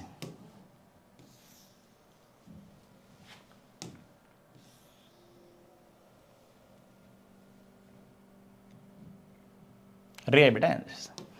ये वाला एंगल बड़ा मुझे 30 दे रखा है, बेटा this angle also comes out to be 30। ये वाला एंगल बेटा पहले से कितना रखा है 60, ये 60 ये 30, तो बेटा ये पक्की बात है क्या हो गई 90। और अगर ये 90 हो गया तो ऑब्वियस बात है कि रे जाएगी, टकराएगी, नॉर्मल इंसिडेंस है, तो रे जिस रास्ते से जाएगी उसी रास्ते से पलट के वापस आ जाएगी। और ये तो इस बात पर डिपेंड ही नहीं कर रहा था कि स्मॉल एल कितना है, रे यहाँ से जाएगी तब भी पलट के आ जाएगी, या रे यहाँ से जाएगी तब भी पलट के आ जाएगी। जब जब ये वाला एंगल 30 होगा तब तक ये वाला एंगल 90 होगा। इसमें स्मॉल एल का कोई रोल थोड़ी यार, है कि नहीं। तो ऐसे केस में आप कुछ भी कर लो बेटा, ये रे पलट कर वापस आएगी ही आएगी। सो मुझे ऐसा लगता है कि पहला ऑप्शन तो आपका बिल्कुल सही है। The ray of light will come out if theta equals to 30 whatever the value of small L, hole कहीं पे बनाओ। बेटा बी ऑप्शन पढ़ते हैं, बेटा बी पढ़ते हैं। देर इज एन एंगल, एक एंगल ऐसा है for L is equals to L/2, बेटा L is equals to L/2 मतलब होल तुमने बीच बीच कर दिया है। For which the ray of light will come out after 2 reflection, 2 reflection के बाद वापस आ जाए। अबे मैं कैलकुलेट तो नहीं कर सकता, लेकिन सिमेट्री से दिख जाएगा कि 2 रिफ्लेक्शन के बाद कैसे वापस आ सकता है। देखो, हालांकि खैर कैलकुलेट भी कर सकते हो, बट ठीक है सुनना कि क्या मैं आर्ग्यूमेंट क्या दे रहा हूं। जैसे मान लीजिए कि मेरे पास ये इक्विलेटरल ट्रायंगल है, इस बार बेटा आपने जो अरेंजमेंट कर रखा है वो ऐसे कर रखा है कि ये लेंथ L, ये लेंथ L, ये लेंथ L। होल जो है वो बेटा आपने बिल्कुल बीचों बीच किया है, इसके बिल्कुल बीचों बीच किया है। उसमें बेटा सवाल में बोल रखी वाली बात है ना कि ये जो स्मॉल l है उसकी बेटा वैल्यू कितनी है कैपिटल L/2। आगे की बेटा कहानी में बताइए कि this angle comes out to be 60। 2 reflection के बाद रे वापस आ रही, एक के बाद नहीं 2 के बाद वापस आ रही। एक के बाद ही अगर वापस लाना होता तो एंगल बेटा 30 रख लो, आ जाता वापस। 2 रिफ्लेक्शन के बाद वापस आ रही है, ऐसा हो सकता है क्या? देखो ऐसा हो सकता है, सुनो कैसे हो सकता है। रे यूं जाए, दूसरा कलर लेता हूं, रे यूं जाए, यूं जाए, यूं जाए, यूं जाए, यूं जाए, यूं जाए, ऐसे टकराए, फिर यूं जाए, यूं जाए, ऐसे जाए, ऐसे जाए, ऐसे जाए, और फिर टकरा के वापस आ जाए। हो सकता है ऐसा, बिल्कुल हो सकता है। और बाय सिमेट्री हो सकता है कि आपने शायद वाला एंगल भी सोच लिया होगा कितना होगा। देखना बेटा, ये वाला एंगल थीटा, तो this angle also comes out to be theta. Ray यूं जाके हॉरिजॉन्टल होके वापस आ जाए, तो ऐसे केस में क्या होगा कि इधर वाला जो मामला है और इधर वाला जो मामला है एक तरीके से एक दूसरे का मिरर इमेज है। वो तो तभी होगा ना जब ये वाली जो लाइन है बेटा वो बेस के पैरेलल होगी। तो अगर ये वाला एंगल 60 तो बेटा ये वाला एंगल भी तो 60 है कि नहीं। और हम जानते हैं बेटा ये वाला एंगल और ये वाला एंगल बेटा क्या आएगा सेम, ठीक है। ये टोटल एंगल बेटा कितना होता है 90, तो ये वाला एंगल कितना आ गया 30, तो बेटा ये वाला एंगल कितना आ गया 30, तो बेटा ये वाला एंगल कितना आ गया 60, तो बेटा ये वाला एंगल भी कितना आ गया 60। तो अगर एंगल थीटा मैंने अगर 60 रखा तो रे यूं जाएगी, यूं जाएगी, यूं जाएगी, हॉरिजॉन्टल हो जाएगी, फिर वापस आ जाएगी, जैसे गई है वैसे वापस आ गई। तो 2 रिफ्लेक्शन बाद वापस से आ सकती है, कब? जब एंगल थीटा को तुम 60 रखो तो it seems okay to me, बेटा मुझे सही लग रहा है मामला, 2 रिफ्लेक्शन बाद वापस आ सकती है। इतना आसान क्यों हुआ? क्योंकि बेटा वो जो पॉइंट था बिल्कुल बीचों बीच था, तो जैसे गई वैसे वापस आ गई, तो बाय सिमेट्री यूज कर लिया। The ray of light will never come out for theta equal to 60 degree at L equals to L/3। बेटा बना के देखते हैं। ये कह रहा है कि L इक्वल्स टू L/3 पर रे कभी भी रे पलट कर वापस नहीं आएगी अगर एंगल 60 डिग्री हुआ तो। अब यार तो बनाने से पता लगेगा है ना कि रे क्यों नहीं आएगी, क्या बात हो गई।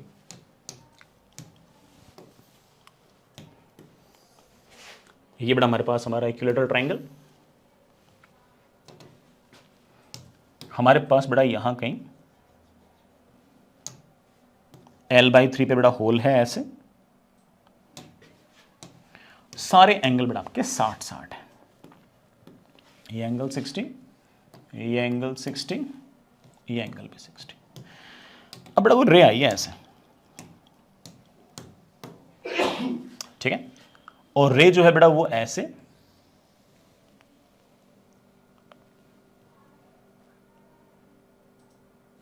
यूं आई है 60 पे। This angle also comes out be 60, तो बेटा this angle also comes out to be 60। अब आराम सुनना, ये दूरी बेटा मैंने कितनी दे रखी है L/3। ध्यान देना बेटा, ये वाले साइड और ये दोनों पैरेलल हो गए बेटा, कैसे हो गए पैरेलल। तो ऑब्वियस बात है बेटा ये वाला एंगल 60, ये वाला एंगल 60, तो बेटा ये वाला एंगल भी तो 60 नॉर्मल आएगा ऐसे। तो ये वाला एंगल हो गया 30, ये वाला एंगल 30, तो ये वाला angle also comes out to be 30, तो ये वाला एंगल बेटा कितना हो गया 60, ये वाला एंगल 60, तो बेटा ये वाला एंगल भी तो 60, ये 60, ये 60, ये 60, तो ये वाली लाइन और बेस दोनों एक दूसरे क्या हो गए पैरेलल, है कि नहीं। बल्कि हो सकता है कि आपने ये भी सोच लिया हो कि सर अगर ये आपका l/3 है तो ये लेंथ भी आपके पास l/3 होगी, ये लेंथ l/3 तो ये लेंथ भी l/3, तो ये ऑफ कोर्स एक ऐसा छोटा ट्रायंगल बन गया जिसकी साइड बेटा कितनी है l/3। ऑल तो इसकी जरूरत नहीं है, लेकिन अभी तक ये बाहर नहीं आई है। अब क्या होगा, वैसे तुम बाइसिमेट्री समझ गए होंगे बट ठीक है बना देता हूं। ये बड़ा वापस से नॉर्मल, ये वाला एंगल 60, तो नॉर्मल के साथ बड़ा एंगल 30। अब रे बड़ा पलट के आएगी ऐसे, पलट के आएगी बड़ा ऐसे, ये वाला एंगल 30, थोड़ा ये वाला एंगल 30, ये वाला एंगल बड़ा फिर से 60 हो गया, 60 ये 60 ये, थोड़ा ये भी कितना हो गया 60, ये 60 ये 60, तो बड़ा ये एंगल भी कितना हो गया 60। बड़ा ध्यान देना, अब ये वाली जो लाइन है और ये वाली जो लाइन है ये दोनों एक दूसरे के पैरेलल, फिर से बड़ा रिफ्लेक्शन हुआ और यहां से टक्कर होके ऐसे गई। अगेन मेरा बच्चा समझ गया कि सर पक्की बात है कि ये वाली जो दूरी होगी ये भी सर कैपिटल l/3 होगी, ये l/3 थोड़ा ये भी तो l/3। अगेन बेटा ये यहां से टक्कर होगी तो अगेन बेटा ये l/3, तो बेटा ये दूरी भी l/3। अगेन मैंने नॉर्मल बनाया ऐसे, ये वाला एंगल बेटा 60, तो ये वाला एंगल अगेन कम्स बेटा वापस वही कहानी, ये 60 तो ये 60, ये 60 तो ये 60, बेटा ये वापस से कितना आ गया 30।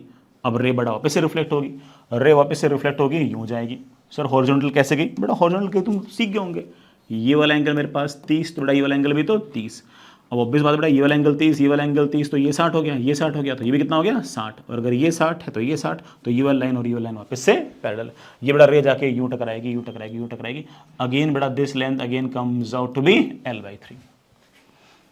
ठीक है, अब लास्ट काम, अब बड़ा वापस से नॉर्मल आया ऐसे,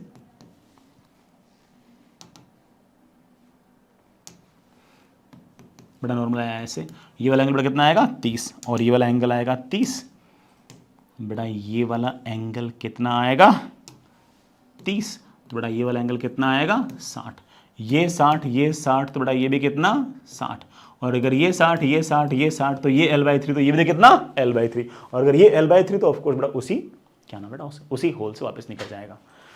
तो उसने मुझे ऑप्शन में बोल रखा है कि एंगल थीटा 60 रखा और होल अगर कैपिटल l/3 पर रखा तो कभी बाहर नहीं आएगी, और बल्कि हमें तो पता है कि आएगी भाई, बाहर आएगी आ जाएगी, कोई दिक्कत नहीं। हाँ पहले रिफ्लेक्शन दूसरे रिफ्लेक्शन बाद नहीं आ रही, लेकिन इवेंचुअली बाहर आ रही है।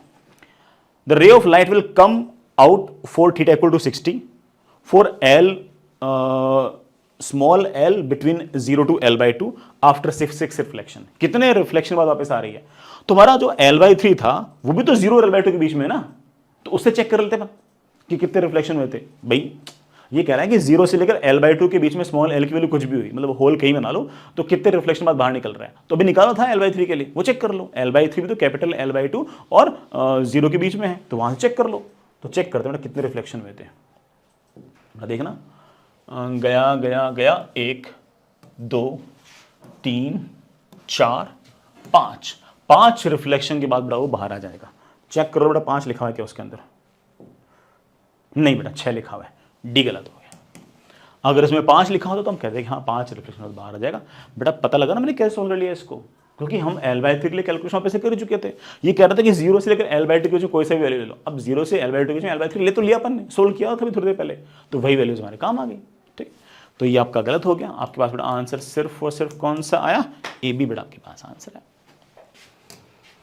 आगे चले बच्चों, नेक्स्ट इज बेटा बिल्कुल सिंपल सवाल है ना, मैं ना करूं शायद तब भी चलेगा, चलो कर देते हैं। बेटा 4 कॉम्बिनेशन ऑफ लेंसेज दे रखे, फोकल लेंथ बेटा सवाल के अंदर लिखी हुई है, और ऑब्जेक्ट बेटा 20 सेंटीमीटर दूर पड़ा है, और फाइनल डिस्टेंस पूछिए बेटा, द डिस्टेंस बेटा लेंस 5 सेंटीमीटर रखिए, और फाइनल इमेज बेटा कहाँ है ये पूछिए। तो बेटा ठीक है, बिल्कुल सिंपल सा सवाल है बेटा। ये 10 है, ये 15 है, ठीक है मैं कर देता हूँ। पहले वाले सवाल में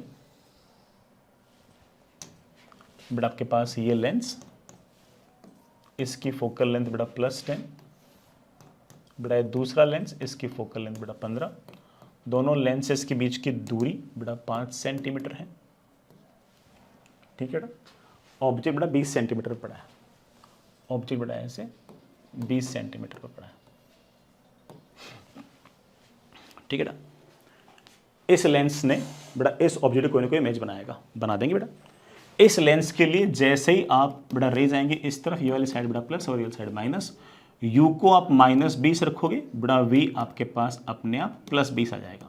सर आपने याद कर रखा था क्या? हाँ बेटा याद कर रखा था कि देखो फोकल लेंथ है 10, तो जब भी ऑब्जेक्ट -2f पे होगी तो इमेज बेटा आपकी हमेशा +2f पे होगी। तो ऑब्जेक्ट -20 पे तो बेटा इमेज आपकी +20 पे। तो इसका मतलब ये हुआ कि इस ऑब्जेक्ट से बेटा रेज आएंगी ऐसे, बेटा ऑब्जेक्ट से रेज आएंगी ऐसे और रिफ्रैक्ट होके जाएंगी ऐसे, बेटा रिफ्रैक्ट होके जाएंगी ऐसे। तो पहली इमेज बेटा आपकी यहाँ बनेगी। यहाँ से 20 सेंटीमीटर है तो बेटा यहाँ से कितनी दूर है? 15 सेंटीमीटर। अभी इस लेंस की बात करते हैं। रेज आ रही है इस तरफ, ये वाले साइड बेटा प्लस और ये वाले साइड माइनस। ये जो इमेज बनाई है पहले लेंस ने, दूसरे लेंस के लिए ऑब्जेक्ट की तरह काम कर रही है। इमेज कहाँ बनेगी बेटा? v = uf/u + f। u बेटा आप कह सकते हो 15, f भी बेटा आप कह सकते हो 15, u कह सकते हो बेटा 15, ये कह सकते हो बेटा 15। आई थिंक बेटा 7.5 सेंटीमीटर आ गया। इसका मतलब बेटा फाइनल इमेज बेटा यहाँ कहीं 7.5 सेंटीमीटर दूर इमेज बेटा आपकी बनेगी।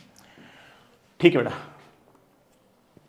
Final image is formed at 7.5 centimetre on the right side of lens 2।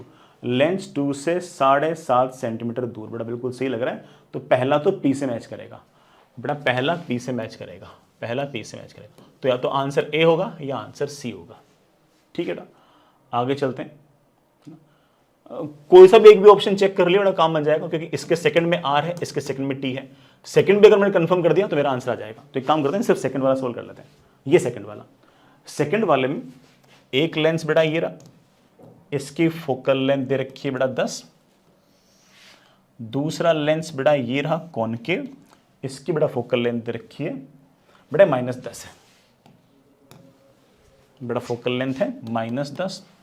Object बेटा अगेन बेटा दोनों के बीच का जो सेपरेशन है वो 5 सेंटीमीटर ही है। बेटा ऑब्जेक्ट यहां कहीं है 10 सेंटीमीटर दूर। पहला 10 नहीं बेटा 20 सेंटीमीटर दूर। पहले लेंस के लिए ऑब्जेक्ट -2f पे, तो बेटा इमेज आपकी +2f पे। तो इसके लिए वापस वही कहानी, रेज यूं आएंगी, रेज यूं आएंगी, यूं चली जाएंगी। यहां से 20 सेंटीमीटर दूर, तो बेटा यहां से कितना? 15। इस लेंस ने जो इमेज बनाई वो इस लेंस के लिए ऑब्जेक्ट। ये लेंस बेटा इमेज कहां बनाएगा? v = u f अपॉन बेटा u + f। बड़ा ऊपर तो -150, बड़ा नीचे मेरे ख्याल से बड़ा कितना 5, बड़ा -30 आ गया होगा। इसका मतलब बेटा ये इमेज बेटा कहाँ बनाएगा? -30 पे बनाएगा। -30 मतलब बेटा इधर की तरफ 30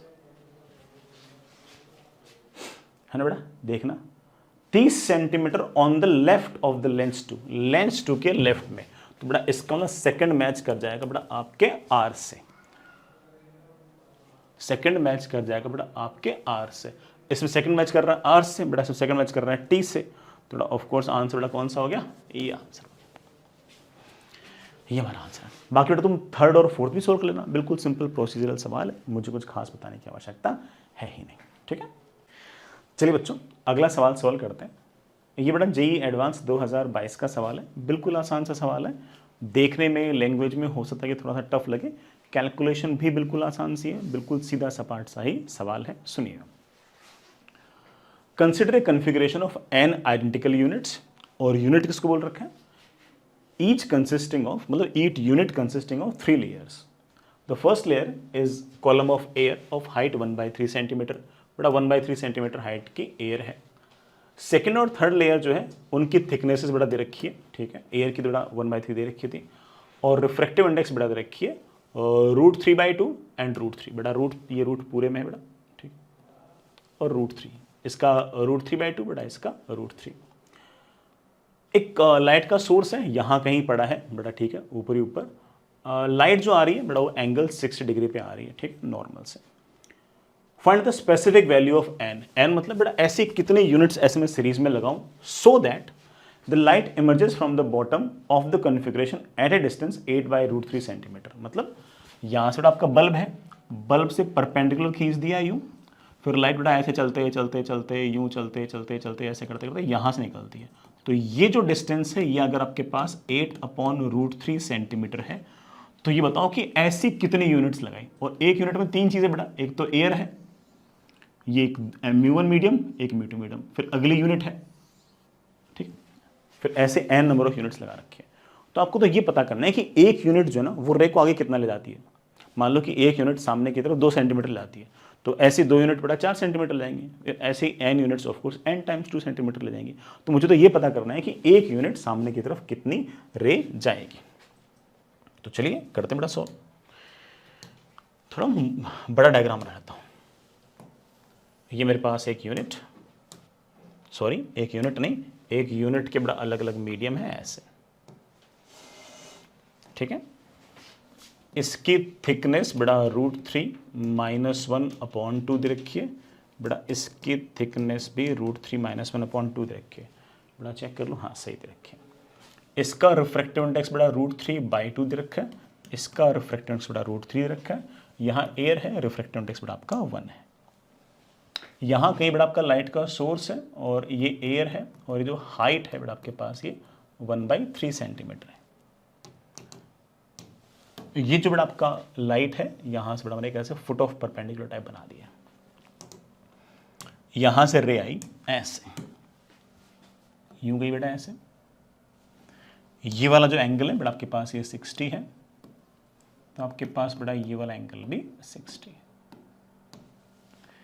ये 1/3 है, तो बेटा ऑफ कोर्स ये 1/3 का tan 60 हो गया। इस ट्रायंगल को देखो बेटा, tan 60 बेटा कितना √3, तो √3 ऑफ दिस, तो बेटा ये तो √3 सेंटीमीटर हो गया। 1/3 का tan 60 बेटा √3, ओ सॉरी, तो बेटा ये कितना हो गया 1/√3 सेंटीमीटर, ठीक है, फेयर इनफ। ये दूरी मेरे पास आ गई 1/√3 सेंटीमीटर। अब जो रिफ्रैक्शन है वो होगा, रे बेटा कुछ ना होती तो यूं निकल जाती, लेकिन बेटा रिफ्रैक्शन होगा, and as you know it very well कि रिफ्रैक्शन होगा बेटा from of course rarer to denser medium. Ray बेटा मुड़ जाएगी ऐसे। काश मैं ये वाला एंगल बता पाऊं, तो आप बोलोगे सर वेरी इजी, इस एंगल के बारे में R1 मान लेता हूं। यहां से यहां Snell's law, 1 × sin 60 should be equal to, यहां का रिफ्रैक्टिव इंडेक्स बेटा √3/2 इंटू साइन R1, √3 बेटा √3 कैंसिल, साइन R1 की वैल्यू आ गई 1/√। बेटा R1 मेरे पास आ गया 45 डिग्री, बेटा ये 45 आ गया, तो ऑफ कोर्स बेटा ये भी बाय ज्योमेट्री 45। एनीवेज अगर इस ट्रायंगल को मैं देखूं तो अगर ये वाला एंगल अगर 45 है तो जितनी हाइट ये बेटा उतनी ही दूरी ये, तो ये दूरी भी बेटा मेरे पास आ जाएगी वही √3 - 1/2। फिर से बार रिफ्रैक्शन, बेटा इस बार अगेन रिफ्रैक्शन, रे आएगी ऐसे। ये मैंने बना दिया नॉर्मल। लेट्स बेटा this angle comes out by R2 निकालने के लिए आप यहाँ से यहाँ भी बेटा आप स्लेंस लगा सकते हो, और जैसा कि मैंने आपको लास्ट टू लास्ट सवाल में सिखाया था, यहाँ से यहाँ भी लगा सकते हो, मर्जी बेटा। यहाँ से यहाँ लगाता हूँ तो मेरे पास आता है √3/2 into sine 45 should be equal to, यहाँ का रिफ्रैक्टिव इंडेक्स बेटा √3 इंटू साइन ऑफ R2, बेटा साइन R2 आ गया हाफ, तो R2 की वैल्यू आ गई 30। और जैसे ही बेटा R2 की वैल्यू आ गई 30 डिग्री, मैं बड़े आराम से कह सकता हूँ कि ये जो दूरी आएगी ये आएगी √3 - 1/2 का tan 30। tan 30 is of course बेटा 1/√3। तो जहाँ से बेटा बल्ब गिरा है वहाँ से फुट ऑफ परपेंडिकुलर ये रहा, रे बेटा निकल रही है ऐसे। तो मुझे ये शिफ्ट निकालना था कि एक यूनिट ने इतना शिफ्ट किया है, एक यूनिट ने इतना शिफ्ट किया है, कितना शिफ्ट किया बेटा चेक करना। उसने शिफ्ट किया है 1/√3 सेंटीमीटर प्लस √3 - 1/2 प्लस √3 -1 अपॉन 2√3। बेटा मेरे ख्याल से तो ईजी है, तो 1/√3 प्लस √3 -1 अपॉन 2, 1 + 1/√3। बेटा देखना कितना आ गया, 1/√3 प्लस √3 - 1 अपॉन 2, बेटा ये √3 + 1 अपॉन √3। बेटा मेरे ख्याल से कितना आ गया, 1/√3 प्लस, बेटा √3 - 1 इंटू √3 + 1, बेटा 3 - 1, 3 - 1 comes out to be 2 upon 2√3। बेटा ये दोनों कैंसिल, 1/√3 प्लस 1/√3 बेटा कम्स आउट टू बी 2/√3। इसका मतलब ये जो एक यूनिट है बेटा, यहाँ से यहाँ तक की जो जगह ना, इसको एक यूनिट बोल रखा है। एक यूनिट ने बेटा जो रे आई है ना, उसको फुट ऑफ परपेंडिकुलर से कितना शिफ्ट किया है, 2/√3। तुझे टोटल बेटा कितना शिफ्ट करना है, बेटा तुझे पूरा शिफ्ट करना है 8/√3। तो पूछा है कितने यूनिट्स लेंगे, तो बोल देना कि सर n यूनिट्स शिफ्ट, एक यूनिट शिफ्ट करती है 2/√3। तो n यूनिट शिफ्ट करेंगे n into 2/√3, it should be equal to कितना शिफ्ट बेटा तेरे को चाहिए, 8/√3। तो बेटा n की value comes out to be 4। तो ऐसे बेटा कितनी यूनिट्स आपको लगाने पड़ेंगे, 4 लगाने पड़ेंगे ना। आगे चलते हैं बेटा, अगला सवाल बेटा बिल्कुल प्रोसीजरल सवाल, कुछ ऐसे खास करने की ऐसे आवश्यकता ही नहीं है, बिल्कुल सिंपल सीधा सपाट सवाल है बेटा। An object and a concave mirror of focal length 10 centimetre. So बेटा concave mirror of focal length बेटा जब भी बोलते हैं ना कॉन्केव मिरर के 10 सेंटीमीटर, तो बेटा विदाउट साइन बोल रहे हैं, तुम इक्वेशन जब यूज करोगे तो ऑफकोर्स बेटा -10 लिखोगे, है ना। Both moving along the principal axes, बेटा ठीक है, with constant speeds. The object move with speed 15 centimeter पर सेकंड टुवर्ड्स द मिरर। बेटा ये जो ऑब्जेक्ट है ये 15 सेंटीमीटर पर सेकंड से आ रहा है, ठीक है, with respect to laboratory frame. बेटा लेबोरेटरी फ्रेम मतलब ग्राउंड फ्रेम से। The distance between the object and mirror it is given as u। बेटा इस टाइम पर ये जो दूरी है ये मुझे 30 सेंटीमीटर दे रखी है। The speed of mirror Vm is such that कि image is instantaneously at rest. अगर इमेज रेस्ट पे है तो बताओ मिरर की वेलोसिटी क्या है। बेटा बहुत इजी, देखो ऑब्जेक्ट कहां और इमेज कहां, उसके लिए बेटा मिरर में फॉर्मूला होता है v⁻⁻1 plus u⁻⁻1 is equals to f⁻⁻1। ये बेटा हमारे पास ऑब्वियस बात है कि 1/v प्लस 1/u इसको 1/f को लिख दिया। इसको डिफरेंशिएट करो तो मेरे पास आएगा 1/v² into dv/dt minus 1/u² into du/dt, और बेटा फोकल लेंथ का डिफरेंशिएशन तो 0। यहां से मेरे पास आता है dv/dt is equals to -v²/u² into du/dt। v क्या है, इमेज के मिरर के रेस्पेक्ट में एक्स कोऑर्डिनेट, तो उसका डिफरेंशिएशन क्या होगा, इमेज की वेलोसिटी मिरर के रेस्पेक्ट में, तो ये हो गया मेरे पास velocity of image with respect to mirror, ठीक है, is equals to of course -v²/u²। du/dt क्या है, u क्या है, ऑब्जेक्ट का X coordinate with respect to mirror of course, उसके एक्स कोऑर्डिनेट के चेंज होने की रेट क्या होगी, उसकी वेलोसिटी होगी।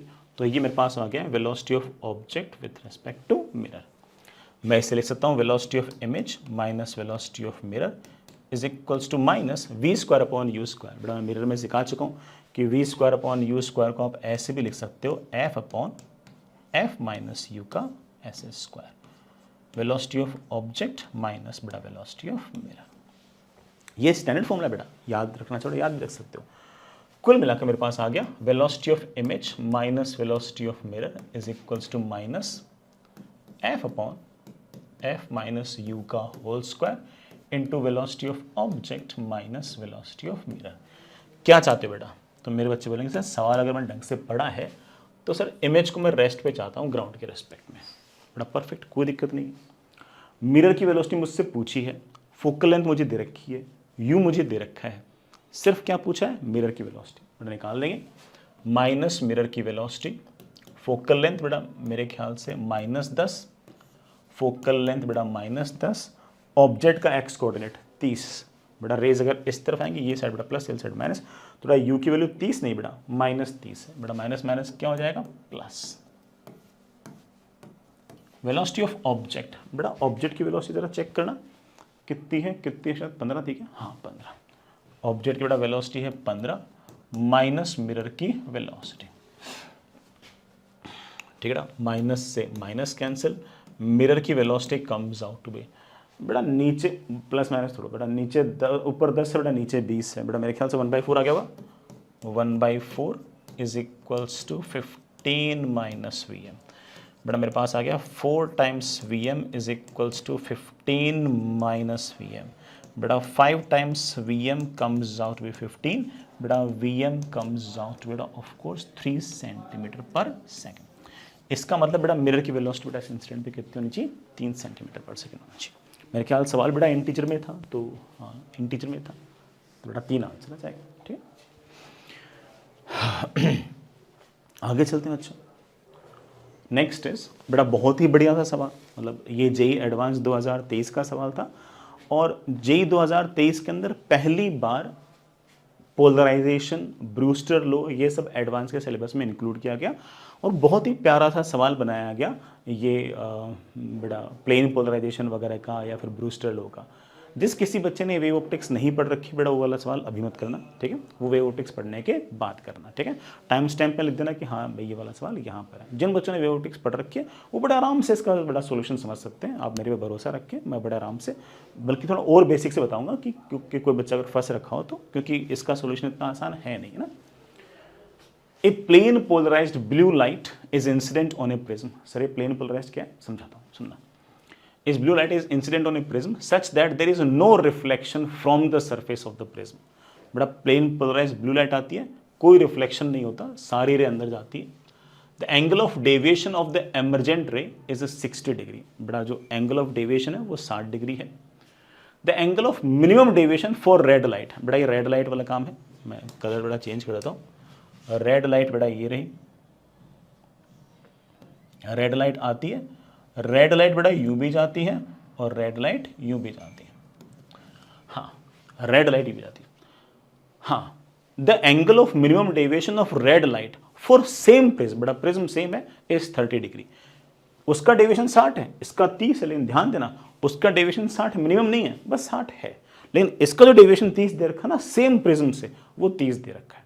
आई होप मैंने आपको कंफ्यूज नहीं किया। सेम प्रिज्म में पहले हमने बेटा ब्लू लाइट गिराई, प्लेन पोलराइज्ड, कोई रिफ्लेक्शन नहीं हुआ, सारी रे अंदर गई, और जो रे अंदर गई बेटा उसका डेविएशन 60 आया, कहीं नहीं लिखा कि ये डेविएशन मिनिमम है। सेम प्रिज्म से हमने रेड लाइट भी भेजी, उस रेड लाइट का कुछ हिस्सा रिफ्लेक्ट भी होगा, कुछ बड़ा हिस्सा रिफ्रैक्ट भी होगा, जो हिस्सा रिफ्रैक्ट हुआ उसका डेविएशन मिनिमम है, तो इसका एंगल ऑफ इंसिडेंस, इसका एंगल ऑफ इंसिडेंस अलग अलग होगा, इसमें क्या कोई क्या दिक्कत है इसमें। The refractive index of the prism material for blue light is √3। बड़ा ब्लू वाली लाइट के लिए इसका जो रिफ्रैक्टिव इंडेक्स है बेटा वो √3 है। दैट मेक सेंस, क्योंकि अलग अलग कलर के बेटा रिफ्रैक्टिव इंडेक्स अलग अलग हो सकते हैं, हमारे कोचिस फॉर्मूला से सवाल होता है। Which the following statement is are correct. बेटा सारे ऑप्शंस पढ़ता हूँ। The blue light is polarized in the plane of incidence. बेटा जो लाइट है वो पोलराइज तो है, लेकिन किस प्लेन में पोलराइज्ड है? क्या इसी प्लेन में पोलराइज्ड है कि जो आपका ब्लैक बोर्ड है, क्या इसी प्लेन में पोलराइज्ड है? पोलराइज्ड प्लेन का अर्थ क्या है मैं समझाता हूँ। The angle of prism is 45 degree. क्या एंगल ऑफ प्रिज्म 45 डिग्री है? चेक करते हैं। The refractive index of metal for prism of refractive index for red is √2। Red वाले के लिए क्या रिफ्रैक्टिव इंडेक्स √2 है? अभी चेक करते हैं। The angle of refraction for blue light in the air at the same exit plane of the prism is 60 degree. But angle of refraction for blue light in air at the exit plane, बड़ा क्या जो आखिरी वाला जो angle है वो क्या 60 degree है? चेक करते हैं, अभी चेक करते हैं। पहले बेटा मैं थोड़ा सा पोलराइजेशन और ब्रूस्टर लॉ पे एक छोटी सी बात बोलूंगा, सुनिएगा। मान लीजिए बेटा कि मेरे पास ये सरफेस है, ये बेटा मेरे पास नॉर्मल है, यहां का रिफ्रैक्टिव इंडेक्स है बेटा 1 और यहां का रिफ्रैक्टिव इंडेक्स है म्यू। मैं प्लेन पोलराइज्ड क्या है, अनपोलराइज्ड क्या है, सारी बातें बता रहा हूं। और यहां पर लेट्स से बेटा कोई ना कोई लाइट आई यूं, ये जो लाइट है ये लेट्स से अनपोलराइज्ड है। अनपोलराइज्ड है, इस बात का मतलब ये है कि इस लाइट के अंदर इलेक्ट्रिक फील्ड जो है वो यूं यूं यूं यूं ऐसे, जिस तरफ लाइट जा रही है उसके परपेंडिकुलर प्लेन के अंदर ऐसे ऐसे ऐसे पूरे प्लेन में कैसे भी ऑसिलेट कर सकती है। ये अनपोलराइज्ड लाइट है। क्या है बेटा? अनपोलराइज्ड। अगर ये लाइट यहां पर किसी स्पेसिफिक एंगल से टकराती है बेटा, जैसे हम ब्रूस्टर एंगल कहते हैं, तो जैसे ही रे बेटा अंदर जाएगी और इसी रे का एक हिस्सा पलटकर वापस आ जाएगा। सुनना,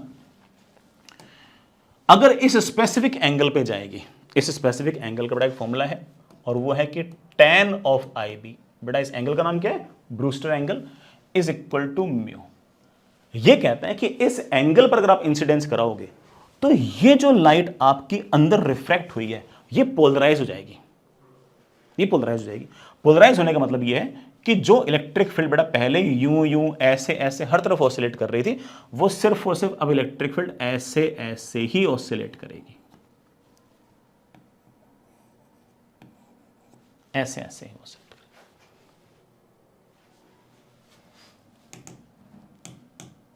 ऐसे ऐसे ही बेटा इलेक्ट्रिक फील्ड होगा। इसमें अब इलेक्ट्रिक फील्ड यूं यूं ऑसिलेट नहीं कर रही है, सिर्फ और सिर्फ इसी प्लेन में ही ऑसिलेट कर रही है। इसको हम बोलते हैं प्लेन पोलराइज्ड लाइट। मैं बेटा अभी तक सवाल पे आया ना, आऊंगा बेटा, this is your plane polarized light. इसमें इलेक्ट्रिक फील्ड सिर्फ और सिर्फ ऐसे ऐसे ऑसिलेट करेगी, लेकिन हमेशा नहीं, सिर्फ इस एंगल पे गिराओगे तभी। और ये जो आपकी लाइट है बेटा, ये इसमें इलेक्ट्रिक फील्ड का ये वाला कंपोनेंट भी होगा, बेटा डॉट मार रखा मतलब ये वाला कंपोनेंट भी इसके अंदर होगा। ये आपकी अनपोलराइज्ड लाइट है, ठीक है। This angle is known as your Brewster angle. यहां तो बेटा बात समझ आ गई। अब आराम से सुनना, सवाल के अंदर क्या क्या रखा है बेटा। सवाल में ये क्या रखा है कि मेरे पास है ना, ये रहा एक प्रिज्म, इस प्रिज्म के लिए ब्लू लाइट फेंक रहे हैं और ब्लू लाइट के लिए यहां का जो रिफ्रैक्टिव इंडेक्स है बेटा वो √3 है। बेटा कलर चेंज करो, ठीक है। ये बेटा आपके पास कोई ना कोई नॉर्मल है, ये एपेक्स एंगल ए है। हम इस पर बेटा ब्लू लाइट गिरा रहे हैं ऐसे। जो ब्लू लाइट आप गिरा रहे हो पहले से ही बेटा प्लेन पोलराइज्ड है, अनपोलराइज्ड नहीं है, प्लेन पोलराइज्ड है। इसका मतलब इसमें या तो बेटा इलेक्ट्रिक फील्ड ये वाली बची होगी या इसमें सिर्फ और सिर्फ ये वाली इलेक्ट्रिक फील्ड बची होगी, ठीक है। ऐसा नहीं है कि लाइट जा रही है यूं तो पूरे के पूरे प्लेन में इलेक्ट्रिक फील्ड ऐसे भी ऑसिलेट कर रही है, ऐसे भी कर रही है, यूं भी कर रही है, ऐसे कर। या तो जो आपकी इलेक्ट्रिक फील्ड है बेटा वो यूं यूं ऑसिलेट कर रही है, ये बेटा आपकी इलेक्ट्रिक फील्ड इसी प्लेन में यूं यूं ऑसिलेट कर रही है। ये सवाल में दिया हुआ है कि देख लो, सवाल पढ़ लो। ए प्लेन पोलराइज्ड ब्लू लाइट, इसका मतलब लाइट बेटा इस बार आपकी पहले से ही पोलराइज्ड है, लेकिन वो पोलराइज्ड है कैसे? ऐसे पोलराइज्ड है कि इलेक्ट्रिक फील्ड यूं यूं ऑसिलेट कर रही है, या फिर क्या ये ऐसे पोलराइज्ड है यूं? पता नहीं, पता नहीं। लेकिन सवाल में कितना ब्यूटीफुल इसने बोला है कि रे जो है ना टक्कर होने के बाद रिफ्लेक्ट नहीं होती, सिर्फ और सिर्फ रिफ्रैक्ट होती है। रिफ्लेक्ट होती ही नहीं, सिर्फ और सिर्फ रिफ्रैक्ट होती है। अब जरा सुनना इस बात को, लाइट आई सिर्फ और सिर्फ रिफ्रैक्ट हो रही है, रिफ्लेक्ट हो ही नहीं रही है। इस बात का मतलब यह हुआ कि ये वाला कंपोनेंट इसका मतलब है ही नहीं। इसका मतलब जो लाइट आपके पास गिरी है उसके पास सिर्फ और सिर्फ यही वाला कंपोनेंट है, ये वाला कंपोनेंट है ही नहीं। भाई तुमने ये तो देखा था कि ये अगर अनपोलराइज्ड लाइट अगर गिराते हो तो इलेक्ट्रिक फील्ड का ये वाला जो कंपोनेंट है ये तो इसके पास रह जाएगा और ये वाला जो कंपोनेंट है ये इसके पास रह जाएगा। हमारे सवाल में साफ साफ उसने बोल रखा है कि ये वाली जो लाइट है ये आई ही नहीं, इसका मतलब ये वाली इलेक्ट्रिक फील्ड बेटा है ही नहीं, ये वाली इलेक्ट्रिक फील्ड इसके अंदर भी नहीं है, मतलब ये वाली लाइट बेटा आई नहीं। अदरवाइज हो क्या रहा था कि अगर मान लो कि अनपोलराइज्ड लाइट थी तो इलेक्ट्रिक फील्ड ऐसे भी ऑसिलेट कर रही है, ऐसे भी ऑसिलेट कर रही है, फिर जैसे ही रिफ्रैक्ट हुई तो सिर्फ और सिर्फ इलेक्ट्रिक फील्ड ऐसे ऑसिलेट कर रही है और रिफ्लेक्ट होने वाली यूं ऑसिलेट कर रही है। हमें जो सवाल में बोल रखा है उसने बोला कि ये वाली लाइट है ही नहीं, इसका मतलब ये वाली इलेक्ट्रिक फील्ड है ही नहीं, तो इसके अंदर भी ये वाली इलेक्ट्रिक फील्ड है ही नहीं। यही हाल बेटा यहां पर है कि इसका मतलब ये वाला जो मेरे पास लाइट है इसके अंदर ये वाला इलेक्ट्रिक फील्ड है ही नहीं। अदरवाइज बड़ा ऑब्वियस बात है कि इसके पास तो आता ये और इसके पास आता ये वाला कंपोनेंट। हमारा ब्रूस्टर लॉ ये तो कहता है कि अगर ये लाइट अनपोलराइज्ड होती तो ये वाला प्लेन वाला कंपोनेंट तो ये रख लेता और प्लेन के परपेंडिकुलर वाला कंपोनेंट ये रख लेता, लेकिन ये लाइट है ही नहीं, इसका मतलब ये वाला कंपोनेंट इसके पास ही नहीं है और इसके पास बेटा कंपोनेंट है नहीं, इसका मतलब ये वाला लाइट अनपोलराइज्ड नहीं बल्कि क्या है, पोलराइज्ड। वो सवाल में बोल भी रखा है। और पोलराइज्ड भी कौन से वाले प्लेन में है? हमारा जो ब्लैक बोर्ड है उसके परपेंडिकुलर प्लेन में पोलराइज्ड है या फिर बेटा इस प्लेन में पोलराइज्ड? आप बोलोगे सर इसी प्लेन में पोलराइज्ड है, तो आपके पास क्या प्यारा सा आंसर आ गया। आप बोलोगे sir the blue light is polarized in the plane of incidence, जिस प्लेन के अंदर लाइट गिरी है उसी प्लेन के अंदर पोलराइज्ड है, मतलब इलेक्ट्रिक फील्ड जो है वो सिर्फ और सिर्फ इस प्लेन में ऑसिलेट कर रही है, इसके परपेंडिकुलर डायरेक्शन में ऑसिलेट नहीं कर रही। समझ गए होंगे? ठीक है बेटा, पहला ऑप्शन तो आ गया। दूसरी बात बेटा, अगेन इंपॉर्टेंट बात, लाइट यूं गई और ऐसे गई, ये वाला कंपोनेंट है ही नहीं, तो ऑब्वियस बात है कि ये वाला एंगल बेटा तेरा ब्रूस्टर एंगल होना चाहिए। और ब्रूस्टर एंगल का फॉर्मूला अभी सिखाया बेटा तेरे को कि that is tan of I B is equals to mu. बेटा म्यू कितना, √3। बेटा I B comes out to बेटा व्हाट, 60 डिग्री। इसका मतलब बेटा ये वाला जो एंगल है ये तेरे पास बेटा कितना है, 60। साथ ही साथ मुझे डेविएशन भी दे रखा है बेटा, जरा देखना डेविएशन बेटा मुझे कितना दे रखा है बेटा ब्लू लाइट का, 60। That is of course I plus E minus A. Come on बेटा, ये मेरे पास सारा का सारा अरेंजमेंट है, मेरे पास ये बेटा सारी इक्वेशन है बेटा, समझ गए? The angle of deviation of the emergent ray is बेटा 60 डिग्री, बेटा 60 डिग्री डेविएशन है। The angle of minimum deviation for red light for the same prism is बेटा this much. The refractive index of prism for blue light is बेटा √3 which the following statement are correct. बेटा मुझसे angle of prism वगैरह पूछे हैं, सब निकाल लेंगे। पहले बेटा इतना बताओ कि आपको ये वाली बात तो समझ में आ गई ना। और यहाँ से बेटा मेरे पास बड़े आराम से वैल्यू आ गई है कि एंगल ऑफ एमर्जेंस की जो वैल्यू है बेटा वो एपेक्स एंगल के बराबर है।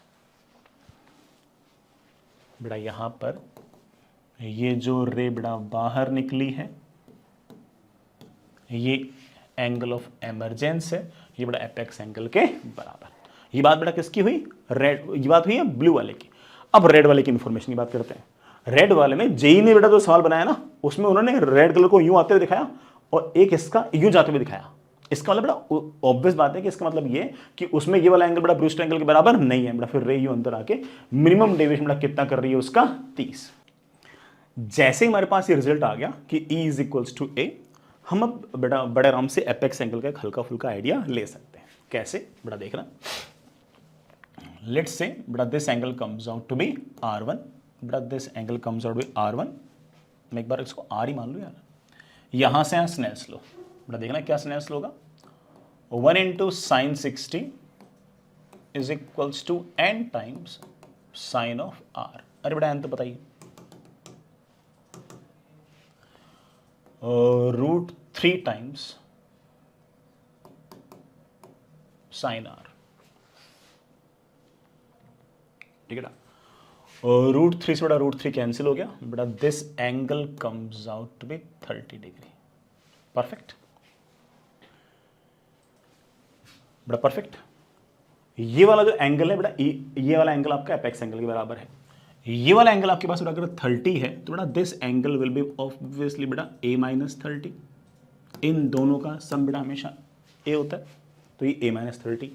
यहां से यहां मैंने अगर स्नेल्स लगाया तो मैं कहूंगा कि √3 times sine of A minus 30 should be equal to बेटा बाहर 1 टाइम्स साइन ऑफ बाहर वाला एंगल, बेटा बाहर वाला angle comes out to be A। ठीक है, सॉल्व कर लो बेटा इस इक्वेशन को, आसान सी इक्वेशन है। मैं तो हिट एंड ट्रायल से कह सकता हूँ बेटा इसकी वैल्यू 60 डिग्री आएगी। चेक कर लो बेटा, साइन 60 बेटा कितना होता है, √3/2। बेटा यहाँ पर रखा तूने बेटा कितना 60, तो यहाँ पर आ गया साइन 30। साइन 30 बेटा कितना आ गया, हाफ। बेटा वो कितना आ गया, √3/2। बेटा /2 कैंसिल हो गया, √3 बेटा सेट हो गया। तो एक ही value comes out to be 60 degree. तो वैसे सॉल्व भी कर लेना, बट एक ही वैल्यू आ गई 60 डिग्री। बेटा ऑप्शन देखना, A = 60 शायद ऑप्शन दे रखा है। नहीं, A = 45 दे रखा है, ये तो गलत हो गया। अभी तक A सही है, B गलत है। A सही है, B गलत है। एपेक्स एंगल बेटा हमारा कितना आया है, 60 डिग्री। अच्छी बात है बेटा। The refractive index of material of prism of red light. अब बेटा रेड लाइट की बात हो रही है, अरे अब तो कर लेंगे यार, अब तो मेन सवाल तो बेटा वही था ना अपना, क्या कहते हैं, पोलराइजेशन वगैरह का। अब तो कुछ भी नहीं बचा। रेड लाइट के लिए साफ साफ बोल रखा है कि भाई मिनिमम डेविएशन वगैरह है, कर लेंगे। अब सबसे अच्छी बात तो ये है कि मुझे ये एपेक्स एंगल पता है। ये बेटा मेरा नॉर्मल रे आ रही है बेटा रेड वाली ऐसे, रे जा रही है ऐसे, बेटा रे गई है ऐसे। मिनिमम डेविएशन अगर मैंने सही पढ़ा है बेटा कितना दे रखा है मुझे 30 डिग्री। मिनिमम डेविएशन के केस में शायद मेरे बच्चों को याद होगा कि एंगल ऑफ इंसिडेंस और एंगल ऑफ बेटा रिफ्रैक्शन दोनों बराबर होते हैं और deviation is always equal, angle of incidence और एंगल ऑफ इमरजेंस बराबर होते हैं, तो I प्लस ई माइनस ए हो जाता है। I प्लस ई माइनस ए हो जाता है, तो I और ई बड़ा सेम है तो 2I माइनस ए लिख दिया। मेरे पास आ गया 2I is equals to 90, so I comes out to be 45।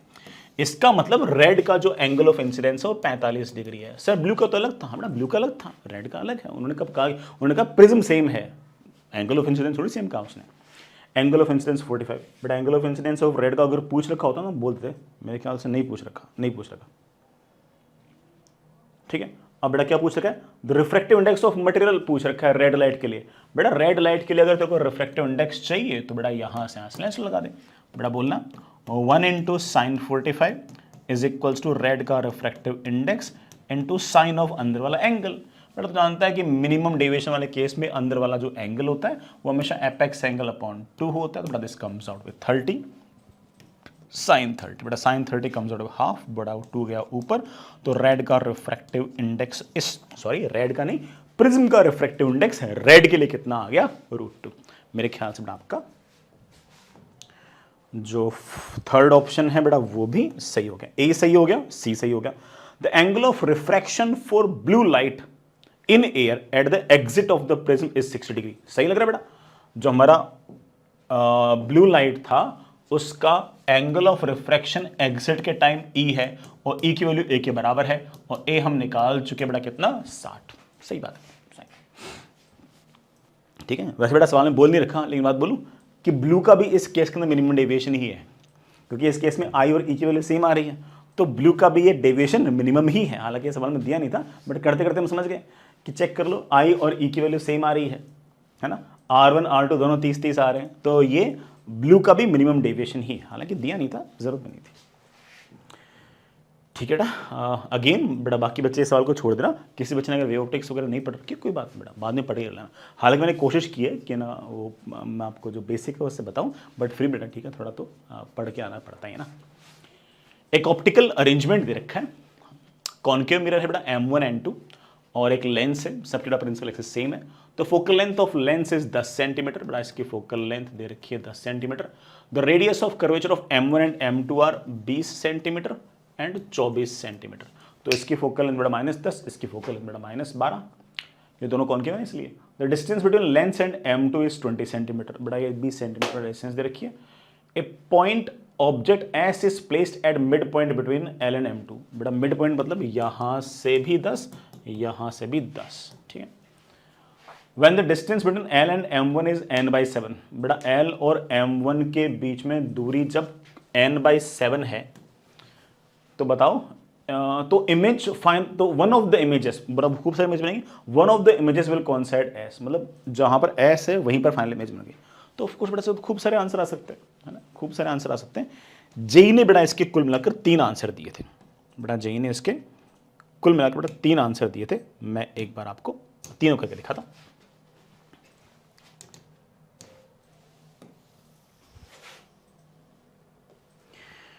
सबसे पहले बेटा मिरर्स देखते हैं। इसकी फोकल लेंथ बेटा -10, बेटा इसका रेडियस ऑफ कर्वेचर 24, बेटा इसकी फोकल लेंथ बेटा -12। यहां कहीं बेटा आपके पास एक लेंस, इसकी बेटा फोकल लेंथ बेटा आपके पास 10, ये रही बेटा आपकी ऑब्जेक्ट, यहां से भी 10 और यहां से भी 10। फाइनल इमेज जो है बेटा वो यही बननी चाहिए, जहां पर आपका ऑब्जेक्ट है बेटा वहीं पर आपकी फाइनल इमेज भी बननी चाहिए। बनाते बेटा, एक तो ये हो गया केस ऑब्जेक्ट से बेटा रेस यूं निकलते मान लो, उसका बेटा फर्स्ट फोकस पे पड़ा है तो उससे रेस यूं निकलेंगी, तो रेस चल जाएंगी पैरेलल। जो पैरेलल बेटा रेस जाएंगी बेटा वो ऑफ कोर्स बेटा इसके किससे पास होगी, इसके बेटा अगेन फोकस से पास होगी, फिर बेटा वो रेस यूं जाएंगी। तो एक आंसर ऐसे आ सकता है, हालांकि जे ने आंसर दिया नहीं, ठीक ठीक, आगे चलते ऐसे भी आ सकते हैं। इधर वाली रे देखो बेटा, इस ऑब्जेक्ट से रेस गई ऐसे, ऐसे, इस ऑब्जेक्ट से बेटा रेज गई ऐसे, ये वाली साइड बेटा प्लस और ये वाली साइड माइनस। इमेज कहाँ बनेगी? मिरर के लिए v is equals to u f upon बेटा u माइनस एफ। ऑब्जेक्ट है बेटा -10 पे, फोकल लेंथ बेटा -12, u है बेटा -10, माइनस माइनस बेटा 12, ऊपर तो आ गया बेटा 120, बेटा नीचे शायद आ गया बेटा मेरे पास कितना 2, आ गया बेटा +60। इसका मतलब रिफ्लेक्शन के पश्चात रेज आ जाएंगे ऐसे, और रिफ्लेक्शन के पश्चात बेटा रेज आएंगी ऐसे। इन रेज को मैं पीछे की तरफ अगर एक्सटेंड करूंगा, पीछे की तरफ एक्सटेंड करूंगा, तो यहां से 60 सेंटीमीटर दूर बेटा आपकी इमेज बन रही है पहले वाली। इस मिरर से जो इमेज है बेटा वो इस लेंस के लिए ऑब्जेक्ट है। कितना दूर ऑब्जेक्ट है? 60 ये और 20 ये, बेटा कितना 80। रेज आ रही है इस तरफ, ये वाली साइड बेटा प्लस, ये वाली साइड माइनस, 80 सेंटीमीटर दूर। बेटा लेंस के लिए v is equals to F you upon बेटा u प्लस एफ। एफ बेटा कितना 10, u बेटा कितना -80, u बेटा कितना -80, एफ बेटा कितना 10, ऊपर तो आ गया बेटा -800, बेटा नीचे आ गया बेटा मेरे ख्याल से -70। आई थिंक बेटा दिस कम्स आउट बी 80/7। अरे 7 आया, अच्छा लगा क्योंकि आंसर तो 7 है ना। इसका मतलब ये इमेज बनाएगा बेटा 80/7 पे। सुनना बेटा, ये इमेज बनाएगा 80/7 पे।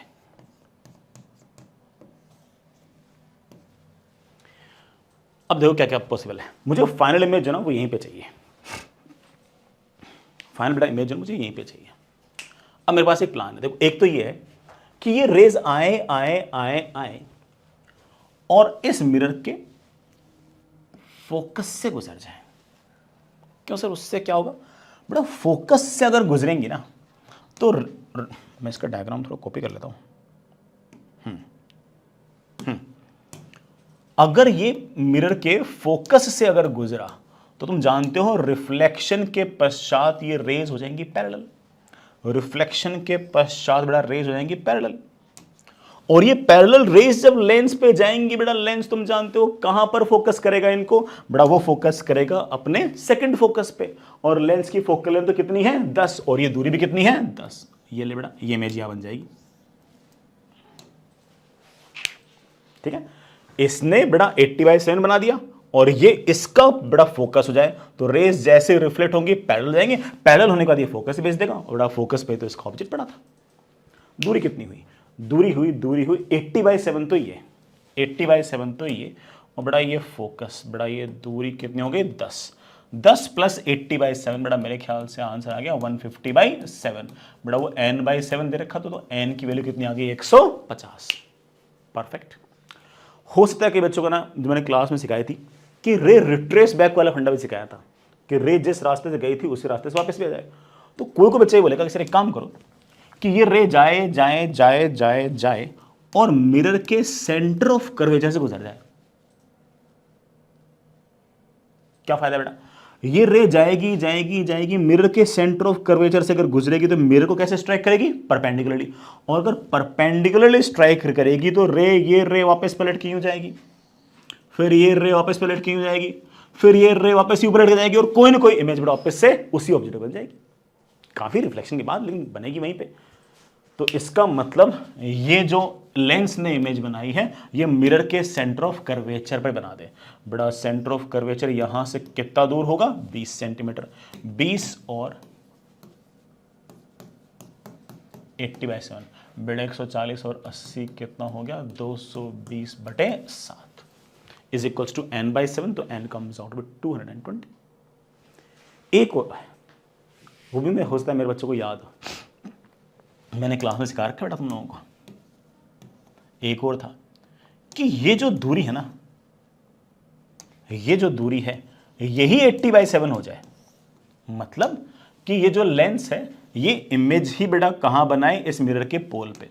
उससे फायदा क्या है कि रे जैसे ऊपर से आई थी ना, वही रे बेटा वापस से वैसे के वैसे नीचे से निकल जाएगी, और जैसे वापस से नीचे के नीचे जाएगी, यूं चलते चलते यहाँ जाएगी, यूं चलते चलते यहाँ जाएगी, और फाइनल जो इमेज है वो वही बना देगी जहाँ पर ऑब्जेक्ट है। बस अंतर इतना है कि ये रे यूं गई, यूं टकराई, फिर नीचे से बिल्कुल वैसे के वैसे आ गई।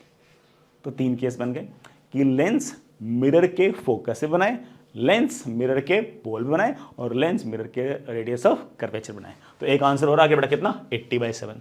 तो 80, 150 और 220 बेटा 3 आपके आंसर आ। समझ गए? आगे चलते हैं।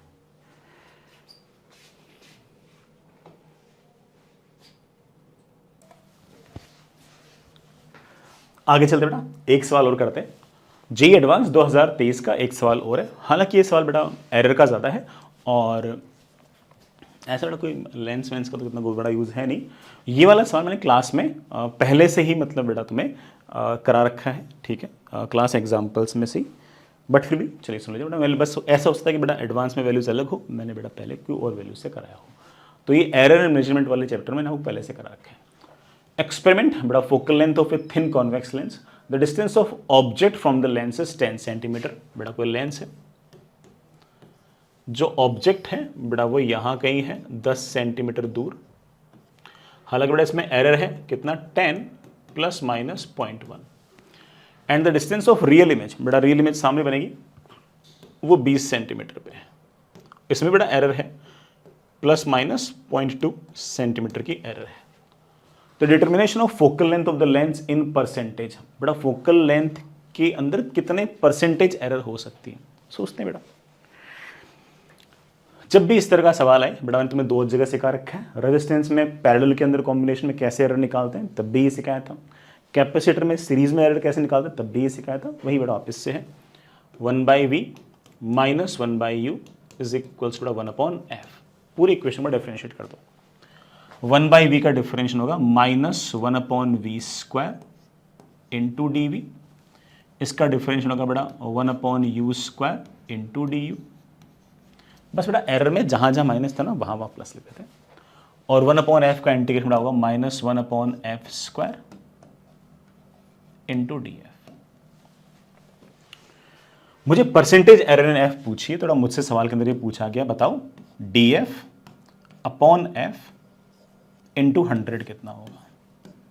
तो बड़े आराम से निकाल सकता हूं। एक f को ऊपर ले जाओ, dv/v² प्लस du/u²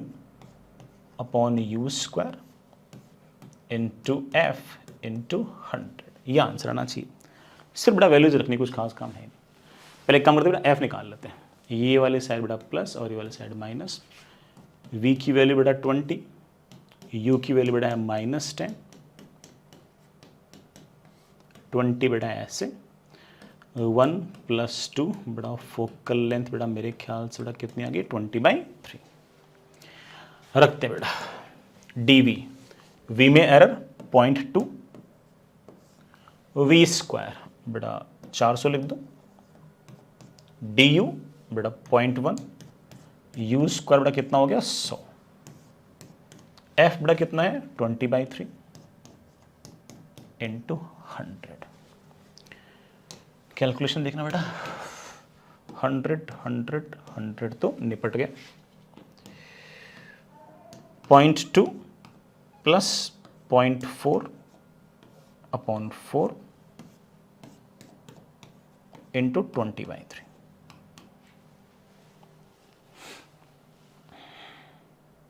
ठीक है ना।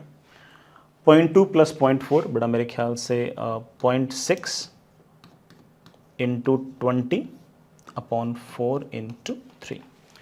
बेटा ये 0 से ये निपटा, बेटा 3 से बेटा ये निपटा। आई थिंक बेटा this comes out to be 1%।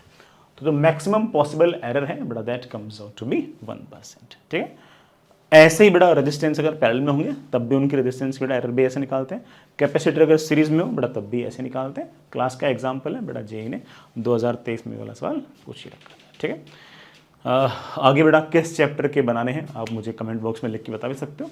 तो जो कमेंट बॉक्स में आप लिख दोगे मैं उसके बनाने की कोशिश थोड़े से पहले कर लूँगा। ठीक है। तो मेरी तरफ से इतना ही है। अगली क्लास में मिलते हैं। Bye, all the best.